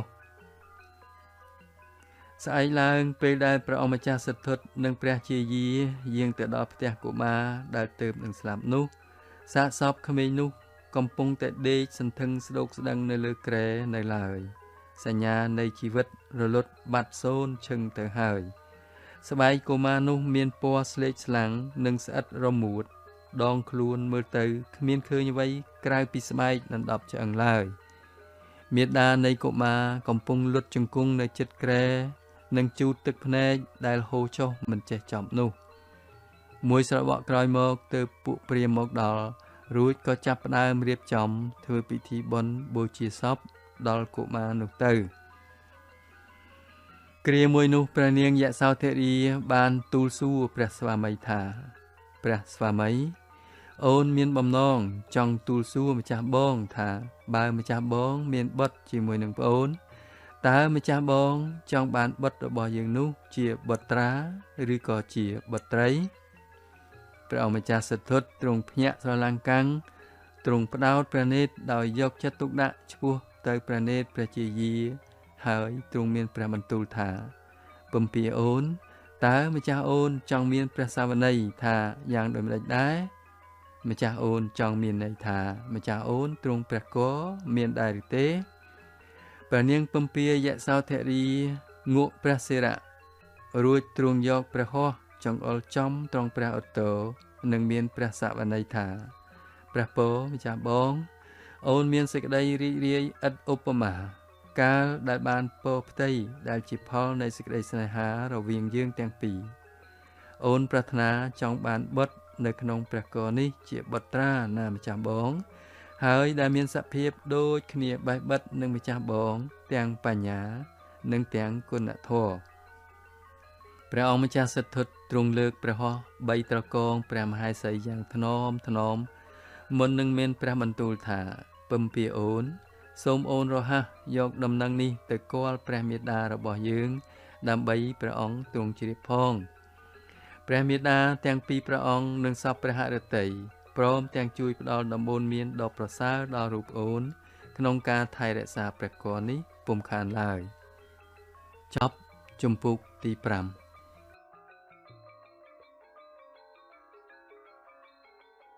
ជំពូកទី6រាហុលប្រសូតពេលវេលាចេះតែកន្លងផុតទៅទិវាដែលព្រះនាងយសោធរាត្រូវសម្រាលរាជបុត្រក៏បានមកដល់ព្រះមេដាទាំងពីរព្រះអង្គគឺព្រះនាងបជាបតីកោតមីនិងព្រះនាងបមិតាមិនយាងទៅណាឆ្ងាយឡើយរងចាំថែទាំបុត្រីពំពាគ្រប់ទិវារាត្រីព្រះអង្គម្ចាស់សិទ្ធិទ្រង់បាននឹកឃើញឡើងវិញនៅរឿងមួយដែលព្រះអង្គបានជួបជាមួយនឹងព្រះសង្ឃមួយអង្គក្នុងរវាង 2-3 ខែកន្លងមកនេះព្រះអង្គចាប់ផ្ដើមគួងបត់ព្រះភ្នែនដូចជាផ្កាឈូកក្រពុំរួចហើយក៏តាំងអធិដ្ឋាននៅក្នុងព្រះចិន្តាថាព្រះវរមេដារបស់អាត្មាអញគឺព្រះនាងសិរិមហាមាយាទ្រង់សោយព្រះទីវង្គតទៅក៏ព្រោះតែព្រះអង្គប្រសូតរូបអាត្មាអញនេះគឺជាសេចក្តីទុក្ខសោកដែលអាត្មាអញមិនអាចបំភ្លេចបានឥឡូវនេះដល់វេនអូនពំពាយសោធរាប្រសូតបុត្រដែលជាបុត្ររបស់អាត្មាអញតែម្ដងការសម្រាលបុត្រគឺជាដំណើរដែលស្ត្រីមានប្តីភាគច្រើនត្រូវឆ្លងកាត់ដោយគ្រោះថ្នាក់បំផុតជួនក៏បណ្ដាលឲ្យស្ត្រីជាម្ដាយស្លាប់បាត់បង់ជីវិតឬក៏ស្លាប់ទាំងម្ដាយទាំងកូនតែម្ដងផងក៏មានរំពេចនោះរូបភាពទារកតូចមួយបានផ្ដោតជាប់នៅក្នុងព្រះអារម្មណ៍របស់ព្រះអង្គពោលគឺជារូបភាពបុត្រារបស់ព្រះអង្គតែម្ដងព្រះអង្គក៏ស្ដាប់ឮសំឡេងទួញយំរបស់មហេសីយសោធរាយ៉ាងច្បាស់នៅក្នុងព្រះសោតាបន្តិចក្រោយមកស្រាប់តែសំឡេងទំនួញនោះក៏រសាត់បាត់ទៅសំឡេងទារកពិតក៏ស្រែកយំងាឡើងព្រះទារកបានប្រសូតឡើងហើយព្រះអង្គស្ទុះក្រោកឈរឡើងទាំងជំហររួចទ្រង់លើកព្រះហស្ថជូតញើសនៅលើថ្ងាសព្រះនាងបជាបតីកោតមីបើកទ្វារខ្វាក់ឡើងនិងចោលព្រះនេត្រសម្លឹងមើលព្រះសិទ្ធិព្រះនាងញញឹមពព្រាយធ្វើឲ្យព្រះអង្គម្ចាស់សិទ្ធិដឹងជាស្រេចថាព្រះនាងពំពាមហេសីពិតជាបានប្រកបតែដោយសេចក្តីសុខសប្បាយព្រះនាងបជាបតីកោតមីមានព្រះបន្ទូលឡើងថាបុត្រសំឡាញ់ពំពាប្រសូតបានបុត្រាមួយព្រះអង្គស្អាតណាស់ព្រះសិទ្ធិទ្រង់ញញឹមនិងសម្លឹងទៅកាន់ព្រះមេដាវិញដោយសេចក្តីគោរពហើយទ្រង់មានព្រះបន្ទូលថាព្រះមេដាទូលបង្គំនិងដាក់ព្រះនាមដល់បុត្រាសម្លាញ់នៃទូលព្រះបង្គំនេះថារាហុលថ្ងៃមួយពេលដែលព្រះអង្គម្ចាស់សិទ្ធិកំពុងតែបីត្ររាហុលកុមារនៅក្នុងព្រះហស្ថព្រះអង្គទ្រង់កោតស្ញប់ស្ញែងដល់ជីវិតដ៏មានតម្លៃនិងដ៏ផុយស្រួយបំផុតដែលមនុស្សលោកមានព្រះអង្គបាននឹកឃើញឡើងវិញកាលពីថ្ងៃដែលព្រះអង្គនិងព្រះនាងពំពាយសោធរាបានយាងទៅចូលរួមនៅក្នុងពិធីបូជាសពកុមារទុរគតម្នាក់អាយុប្រមាណជា4ឆ្នាំនោះព្រះអង្គបានសម្លឹងទៅកាន់ព្រះនាងយសោធរាដោយមានទឹកនេត្រារលីងរលោងដែលមើលទៅហាក់ដូចជាទ្រង់ព្រះកន្សែងដែរព្រះអង្គទ្រង់ព្រះតម្រិះថាអោបុត្រាសម្លាញ់តើបុត្រាត្រូវវិលទៅកាន់ទីណាដែរក្នុងពេលឥឡូវនេះព្រះអង្គទ្រង់ហុចបុត្រារាហុលជូនទៅព្រះមហេសីវិញបន្ទាប់មកទើបទ្រង់យាងចេញទៅគង់នៅក្នុងអធ្យាននាខាងក្រៅព្រះរាជដំណាក់តែមួយអង្គឯងរហូតដល់ស្រមោលរាត្រីធ្លាក់ចុះដណ្ដប់លើផែនពសុធាចប់ជំពូកទី6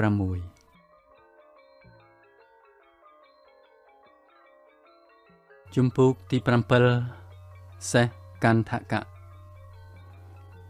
ថ្ងៃមួយនៅក្នុងនិទាខរដូវនាយសារថៃឆាន់បានបរទេះសេះនាំព្រះអង្គម្ចាស់សិទ្ធិព្រះនាងពំពាយសោធរារាហុលកុមារ និងស្រីស្នំម្នាក់ឈ្មោះរតសម្ដៅទៅកាន់ស្រុកស្រែដើម្បីយាត្រាកំសាន្តនៅពេលធ្វើដំណើរជិតដល់មាត់ទន្លេគង្គាក៏ស្រាប់តែប្រទះនឹងមនុស្សឈឺម្នាក់អាយុប្រមាណជា30ឆ្នាំកំពុងដេកស្ដោកស្ដឹងកាត់ទទឹងផ្លូវនៅចំពីមុខរាជរដ្ឋកាលបានទតឃើញដូច្នោះព្រះអង្គម្ចាស់សិទ្ធត្ថទ្រង់លោតចុះអំពីយានយ៉ាងរហ័សឆាន់អាមាត្យក៏ស្ទុះរត់តាមប្រកិតពីខាងក្រោយព្រះអង្គសម្លឹងយ៉ាងយូរមុននឹងយកព្រះហស្ថចាប់ក្តាប់ដៃជនរងគ្រោះនោះឆាន់អាមាត្យឃើញដូច្នោះក៏បង្គំទូលព្រះអង្គថាបបិទ្ធព្រះអង្គម្ចាស់ទោះបីជាវេជ្ជបណ្ឌិតនៅក្នុងព្រះរាជវាំងក៏ពុំអាចនឹងព្យាបាលជំងឺជនរងគ្រោះនេះបានដែរទូលព្រះបង្គំដឹងយ៉ាងច្បាស់ថាជំងឺប្រភេទនេះអាចឆ្លងរាលដាលយ៉ាងសាហាវបំផុតនៅពេលដែលព្រះអង្គម្ចាស់សិទ្ធត្ថទតទៅកាន់ជនរងគ្រោះនោះម្ដងទៀតស្រាប់តែបាត់ដង្ហើមឈឹងព្រះអង្គដកព្រះហស្ថចេញមកវិញរួចយកទៅបិទភ្នែកទាំងគូនៃជនរងគ្រោះនោះដោយស្ងាត់ស្ងៀមបន្ទាប់មកព្រះសិទ្ធត្ថក៏បន្តព្រះរាជដំណើរទៅកាន់ភូមិខាងមុខទៀតដើម្បីប្រាប់ដល់រដ្ឋអំណាចនៅទីនោះឲ្យគេយកសាកសពនោះទៅបូជាតាមប្រពៃណីក្រោយពីបានឃើញនៅឧបត្តិហេតុដ៏ចម្លែកនេះព្រះអង្គម្ចាស់សិទ្ធត្ថនិងព្រះនាងពំពាពុំមានបំណងបន្តដំណើរកំសាន្តទៅមុខទៀតឡើយព្រះអង្គម្ចាស់ទ្រង់បង្គាប់ឲ្យនាយសារថីឆាន់បរយានអញ្ជនេយ្យត្រឡប់ចូលកាន់ព្រះបរមរាជវាំងវិញនៅតាមដងផ្លូវត្រឡប់ទៅកាន់ព្រះរាជវាំងនោះគ្មាននរណាម្នាក់ជជែកគ្នាមួយម៉ាត់ឡើយនារាត្រីនោះព្រះនាងពំពាបានសុបិនឃើញនៅរឿងដ៏ចម្លែក3លើកគឺសុបិនលើកទី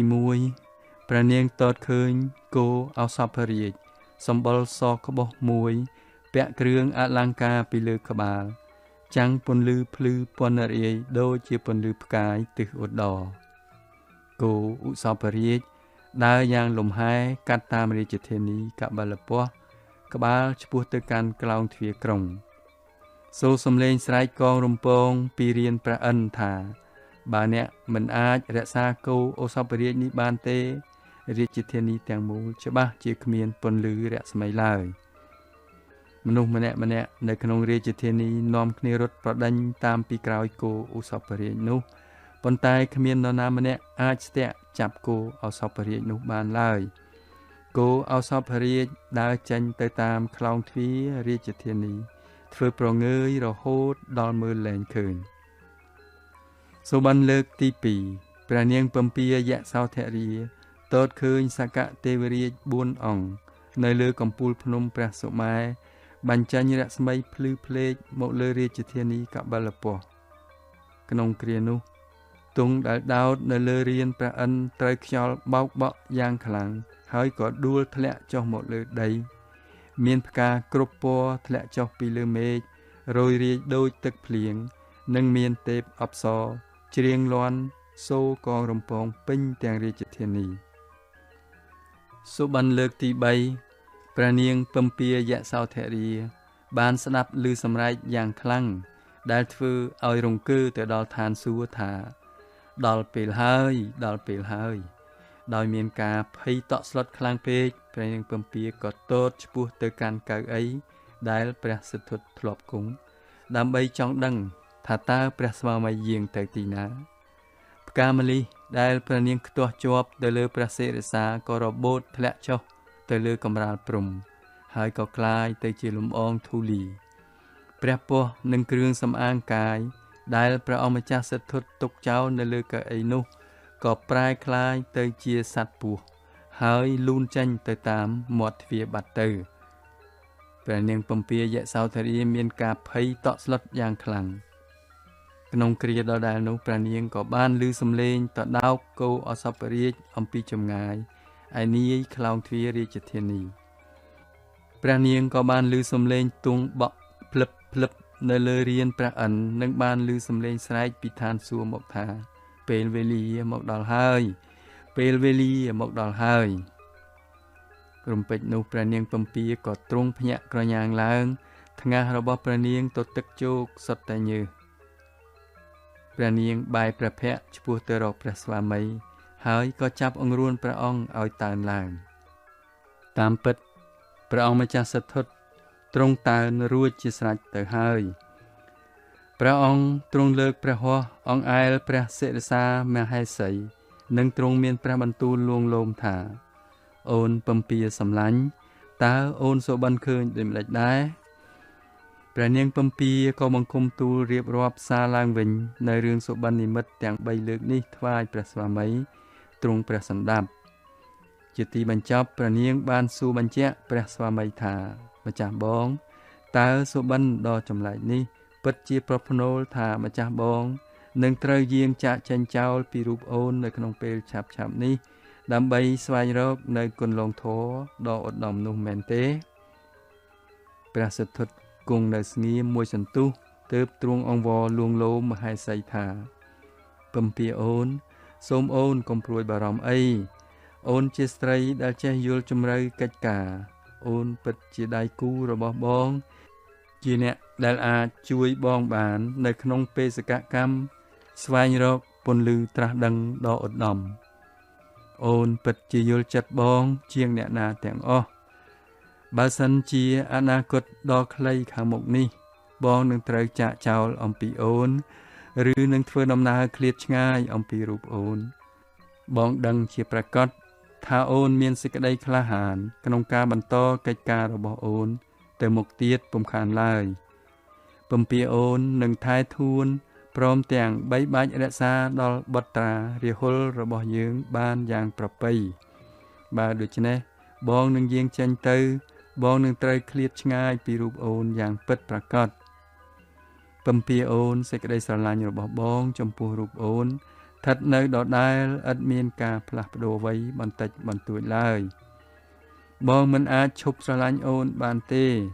ជាមួយអ្វីដែលអូនធ្លាប់បានដឹងរួចមកហើយអូនប្រកាសជាអាចអត់ទ្រាំបានចំពោះការរស់នៅបែកពីគ្នានេះពេលណាដែលបងបានរកឃើញនៅពន្លឺត្រាស់ដឹងនោះហើយបងនឹងវិលត្រឡប់មករកអូនពិសីនិងបុត្រារាហុលសម្លាញ់របស់យើងវិញជាដាច់ខាតពំពាអូនហាក់ដូចជានៅយប់យូរក្រែលណាស់ដែរសូមអូនចូលទៅផ្ទុំបន្តទៀតចុះព្រឹកស្អែកឡើងព្រះសិទ្ធត្ថយាងចូលទៅកាន់ព្រះបាទសទ្ធោទនៈជាព្រះបិតាដើម្បីទ្រង់ព្រះមេត្តាប្រោសនិងរាជានុញ្ញាតចេញទៅសាងបព្វជិស្វែងរកពន្លឺត្រាស់ដឹងព្រះមហាក្សត្រមានការភ្ញាក់ផ្អើលយ៉ាងខ្លាំងទ្រង់មិនយល់ព្រមតាមសំណូមពររបស់ព្រះរាជបុត្រឡើយព្រះរាជាព្យាយាមពន្យល់និងអង្វរករដល់ព្រះរាជបុត្រាថាសិទ្ធត្ថនៅក្នុងប្រវត្តិសាស្ត្រនៃសក្យត្រកូលយើងនេះគ្មានក្សត្រអង្គណាចេញទៅបួសជាព្រះសង្ឃទាំងក្មេងលហកប្រហែលព្រះជន្មរបស់បុត្រដូច្នោះទេបុត្រត្រូវតែគិតអំពីនគររបស់យើងគិតអំពីមាតាបិតាមហេសីយសោធរារាហុលកុមារដែលនៅតូចខ្ចីព្រមទាំងប្រជាពលរដ្ឋក្មេងចាស់ប្រុសស្រីទូទាំងនគរដែលគេនាំគ្នាទីពឹងទាំងស្រុងមកលើបុត្រាតែមួយអង្គគត់នោះផងបុត្របានដឹងទេថាតើបិតាត្រូវការរូបបុត្រប៉ុណ្ណានោះបុត្រត្រូវនៅស្នងរាជសម្បត្តិជំនួសបិតានិងគ្រប់គ្រងប្រជាពលរដ្ឋក្នុងនគរសូមបុត្រកុំយាងទៅណាឆ្ងាយអំពីបិតាឲ្យសោះណាព្រះសិទ្ធត្ថទ្រង់បានខំព្យាយាមពន្យល់ព្រះបិតាឲ្យជឿព្រះអង្គណាស់ដែរថាបបិទ្ធព្រះវរៈបិតាសូមព្រះបិតាទ្រង់ប្រោសប្រណីដល់បុត្រផងទៅចុះទូលព្រះបង្គំនឹងមិនបោះបង់ចោលព្រះបិតាព្រះមេតាអូនពំពាយសោធរានិងរាហុលកុមារព្រមទាំងព្រះញាតិវង្សានុវង្សនិងប្រជាពលរដ្ឋទាំងអស់ឡើយទូលព្រះបង្គំគ្រាន់តែសូមព្រះរាជានុញ្ញាតចេញទៅឆ្ងាយមួយរយៈប៉ុណ្ណោះពេលណាដែលបុត្របានរកឃើញពន្លឺត្រាស់ដឹងដ៏ឧត្តមនោះហើយបុត្រសន្យាថានឹងវិលថ្កានចូលមកនគរវិញព្រះរាជាប្រកែកដាច់អហង្ការថាសិទ្ធត្ថបុត្រធ្វើយ៉ាងនេះមិនបានជាដាច់ខាតព្រះសិទ្ធត្ថក៏មិនហ៊ានពន្យល់ព្រះវរៈបិតាតទៅទៀត ទើបទ្រង់ថ្វាយបង្គំលាចេញបាត់ទៅព្រះមហាក្សត្រក៏ស្ដេចយាងទៅសម្រាកព្រះកាយពលនៅក្នុងក្រឡាបន្ទំដែរនាថ្ងៃប្រហ័ស15កើតពេញបូរមីខែអាសាឍឆ្នាំថោះនៅក្នុងវាំងមានធ្វើពិធីជប់លៀងរំរែកមួយយ៉ាងសប្បាយយប់ជ្រៅណាស់ទៅហើយព្រះនាងបជាបតីកោតមីដែលមកលេងនឹងព្រះនាងយសោធរាក៏មិនទាន់ត្រឡប់ទៅកាន់ប្រាសាទព្រះនាងវិញដែរព្រះនាងពំពីអើតមើលតាមថែវប្រាសាទពួកភ្លេងរំរែកនោះក៏មិនទាន់ឈប់នៅឡើយពេលដែលព្រះនាងយសោធរាត្រឡប់មកពីជូនដំណើរព្រះនាងកោតមីទៅកាន់ប្រាសាទវិញព្រះនាងក៏យាងសម្ដៅទៅកាន់ផ្ទះនាយសារថីឆាន់តែមួយព្រះអង្គឯងព្រះនាងបានដាស់ឆាន់អាមាត្យឲ្យក្រោកឡើងរួចទ្រង់ខ្សឹបប្រាប់ថាណែឆាន់ជាប្រកបណាស់ដែលព្រះស្វាមីត្រូវការរូបអ្នកទាំងពាក់កណ្ដាលអាត្រិតនេះចូលអ្នករៀបចំអញ្ជនីកន្ធកៈយ៉ាងប្រញាប់ដើម្បីសូមអ្នកដាក់បង្ហៀនិងកែបថ្វាយព្រះអង្គឲ្យបានស្រួលបួលផងនាយសារថីឆាន់មានការងឿងឆ្ងល់ក៏បង្គំទូលសួរថាព្រះអង្គម្ចាស់ក្សត្រីតើព្រះអង្គម្ចាស់សទ្ធុតមានព្រះបំណងយ៉ាងណាដែរព្រះនាងពំពីទ្រង់បន្តថាមនាលឆាន់អ្នកកុំចាំបាច់សួរដេញដោលអីធ្វើតាមបង្គាប់ខ្ញុំទៅបានហើយនាយសារថីឆាន់មិននិយាយអ្វីក្រៅពីងក់ក្បាលបង្ហាញការយល់ព្រមប៉ុណ្ណោះព្រះនាងពំពីលាឆាន់យាងចូលទៅកាន់ព្រះរាជដំណាក់វិញដោយស្ងាត់ស្ងៀមព្រះនាងរងចាំស្វាមីអស់ពេលយ៉ាងយូរក៏ពុំឃើញព្រះអង្គត្រឡប់ចូលក្រឡាបន្ទំវិញព្រះអង្គម្ចាស់សិទ្ធត្ថគង់នៅខាងក្រៅតែមួយព្រះអង្គឯងតតមើលពន្លឺព្រះច័ន្ទនិងវងតារាទាំងឡាយព្រះអង្គបានដាក់ព្រះទ័យចាក់ចេញអំពីព្រះរាជវាំងទាំងពាក់កណ្ដាលរាត្រីនេះជាដាច់ខាតទីបំផុតព្រះអង្គយាងចូលទៅក្នុងបន្ទប់រួចក៏ទ្រង់ផ្លាស់គ្រឿងអំពរសម្រាប់ធ្វើដំណើរដែលព្រះនាងពំពីបានរៀបចំទុកថ្វាយនៅលើកៅអីនោះព្រះអង្គយកព្រះហស្ថវែកវាំងននសន្សំរួចសម្លឹងទៅកាន់ពំពីមហេសីនិងរាហុលបុត្រាដែលកំពុងផ្ទុំលួងលក់ព្រះអង្គហាក់ចង់យាងចូលទៅផ្ដែផ្ដាំនៅពាក្យខ្លះមុននឹងទ្រង់យាងព្រះដំណើរចេញតែទ្រង់នៅស្ទាក់ស្ទើរក្នុងព្រះចិន្តារួចទ្រង់ក៏ព្រះតម្រិះថាអាត្មាអញបានពោលរៀបរាប់នៅអ្វីៗដែលមានសារៈសំខាន់ប្រាប់ដល់ពំពីមហេសីសម្លាញ់រួចអស់ហើយប្រសិនបើអាត្មាអញដាស់មហេសីក្នុងពេលឥឡូវនេះនឹងអាចធ្វើឲ្យការចេញដំណើររបស់អាត្មាអញមានការឈឺចាប់រឹតតែខ្លាំងឡើងកាលទ្រង់ព្រះតម្រិះរួចហើយព្រះអង្គក៏ទម្លាក់វាំងននចុះមកវិញហើយយាងថយចេញភ្លាមទៅព្រះសិទ្ធត្ថមិនអស់ចិត្តសោះក៏ទ្រង់ចាប់បង្ហើបវាំងននម្ដងទៀតដើម្បីទតមើលមហេសីនិងបុត្រាក្នុងនាទីចុងក្រោយបងអស់ព្រះអង្គខំទតយ៉ាងខ្លាំងរហូតដល់រូបភាពនៃមហេសីនិងបុត្រាដិតជាប់នៅក្នុងព្រះអារម្មណ៍ទីបំផុតព្រះអង្គទ្រង់ទម្លាក់វាំងននចុះមកវិញសន្សំរួចហើយក៏យាងចេញបាត់តែម្ដងទៅខណៈដែលព្រះអង្គម្ចាស់សិទ្ធត្ថយាងកាត់តាមល្វែងទទួលភ្ញៀវទ្រង់បានទតឃើញនារីចម្រៀងរបាំដេកលក់ស្ដោកស្ដឹងលើកំរាលមានសក់សំពីងសំពងហាមាត់ច្រវាបដូចត្រីងាប់ដៃដែលគេរាំដល់ទន់ល្វន់ល្វែតតាំងពីប្រលប់នោះឥឡូវនេះក៏คล้ายជារឹងឆ្កឹងដូចជាអង្កត់អុសជើងដែលគេកងកាក់ពាក់លើគ្នាទៅវិញទៅមកបីដូចជាមនុស្សស្លាប់ក្នុងទីសមរភូមិព្រះសិទ្ធត្ថមានព្រះអារម្មណ៍ដូចជាទ្រង់យាងកាត់ព្រៃខ្មោចដ៏ស្ងាត់ពេលស្ដេចយាងទៅដល់ក្រោលសេះទ្រង់ទតឃើញនាយសារថីនៅភ្ញាក់នៅឡើយឆានអាមាត្យបានដឹកសេះកន្ធកៈដែលបានពាក់បង្ហៀនិងកែបរួចជាស្រេចទៅហើយនោះថ្វាយដល់ព្រះអង្គនាយឆានអាមាត្យត្រូវបានព្រះសិទ្ធត្ថអនុញ្ញាតឲ្យធ្វើដំណើរទៅជាមួយដែរព្រះសិទ្ធត្ថនិងនាយសារថីបណ្ដាសេះកន្ធកៈចេញដំណើរយឺតនឹងយ៉ាងស្ងៀមស្ងាត់បំផុត សំដៅទៅកាន់ខ្លោងទ្វារនៃព្រះរាជវាំងខាងក្រៅឆ្មាំទ្វារទាំងអស់ដេកលក់ស្ងាត់ជឹងដែលជាឱកាសល្អមួយធ្វើឲ្យព្រះសិទ្ធត្ថនិងឆាន់អាមាត្យអាចឆ្លងកាត់ខ្លោងទ្វារវាំងបានយ៉ាងស្រួលព្រះសិទ្ធត្ថទ្រង់ឡើងគង់លើសេះកន្ធកៈដោយដាក់ឆាន់អាមាត្យអង្គុយពីខាងក្រោយសេះលុនយ៉ាងពេញទំហឹងឆ្ពោះទៅទិសខាងត្បូងក្រោមពន្លឺព្រះច័ន្ទដ៏ថ្លានាថ្ងៃពេញបូរមីកាលទ្រង់យាងទៅបានបន្តិចក៏មានរាមាធិរាជមកបង្អាក់ដំណើរព្រះអង្គថាណែសិទ្ធត្ថចូលអ្នកកុំចេញទៅបួសអីអំណើតែ7ថ្ងៃទៀតទេសម្បត្តិចក្រនឹងកើតឡើងដល់អ្នកហើយប៉ុន្តែព្រះអង្គទ្រង់កាត់ព្រះទ័យដោយពលតបនឹងមាថាអាត្មាអញមិនអាឡោះអាល័យនឹងសម្បត្តិមហាចក្រនោះឡើយលុះព្រះអង្គបានឃ្លាតខណ្ឌសន្តានអស់ហើយទ្រង់ក៏បន្លឺនៅព្រះវិចារថារិហុលរួចហើយទ្រង់ក៏ញាក់សេះអសដរបន្តព្រះដំណើរទៅមុខទៀតយ៉ាងលឿនចប់ជំពូកទី7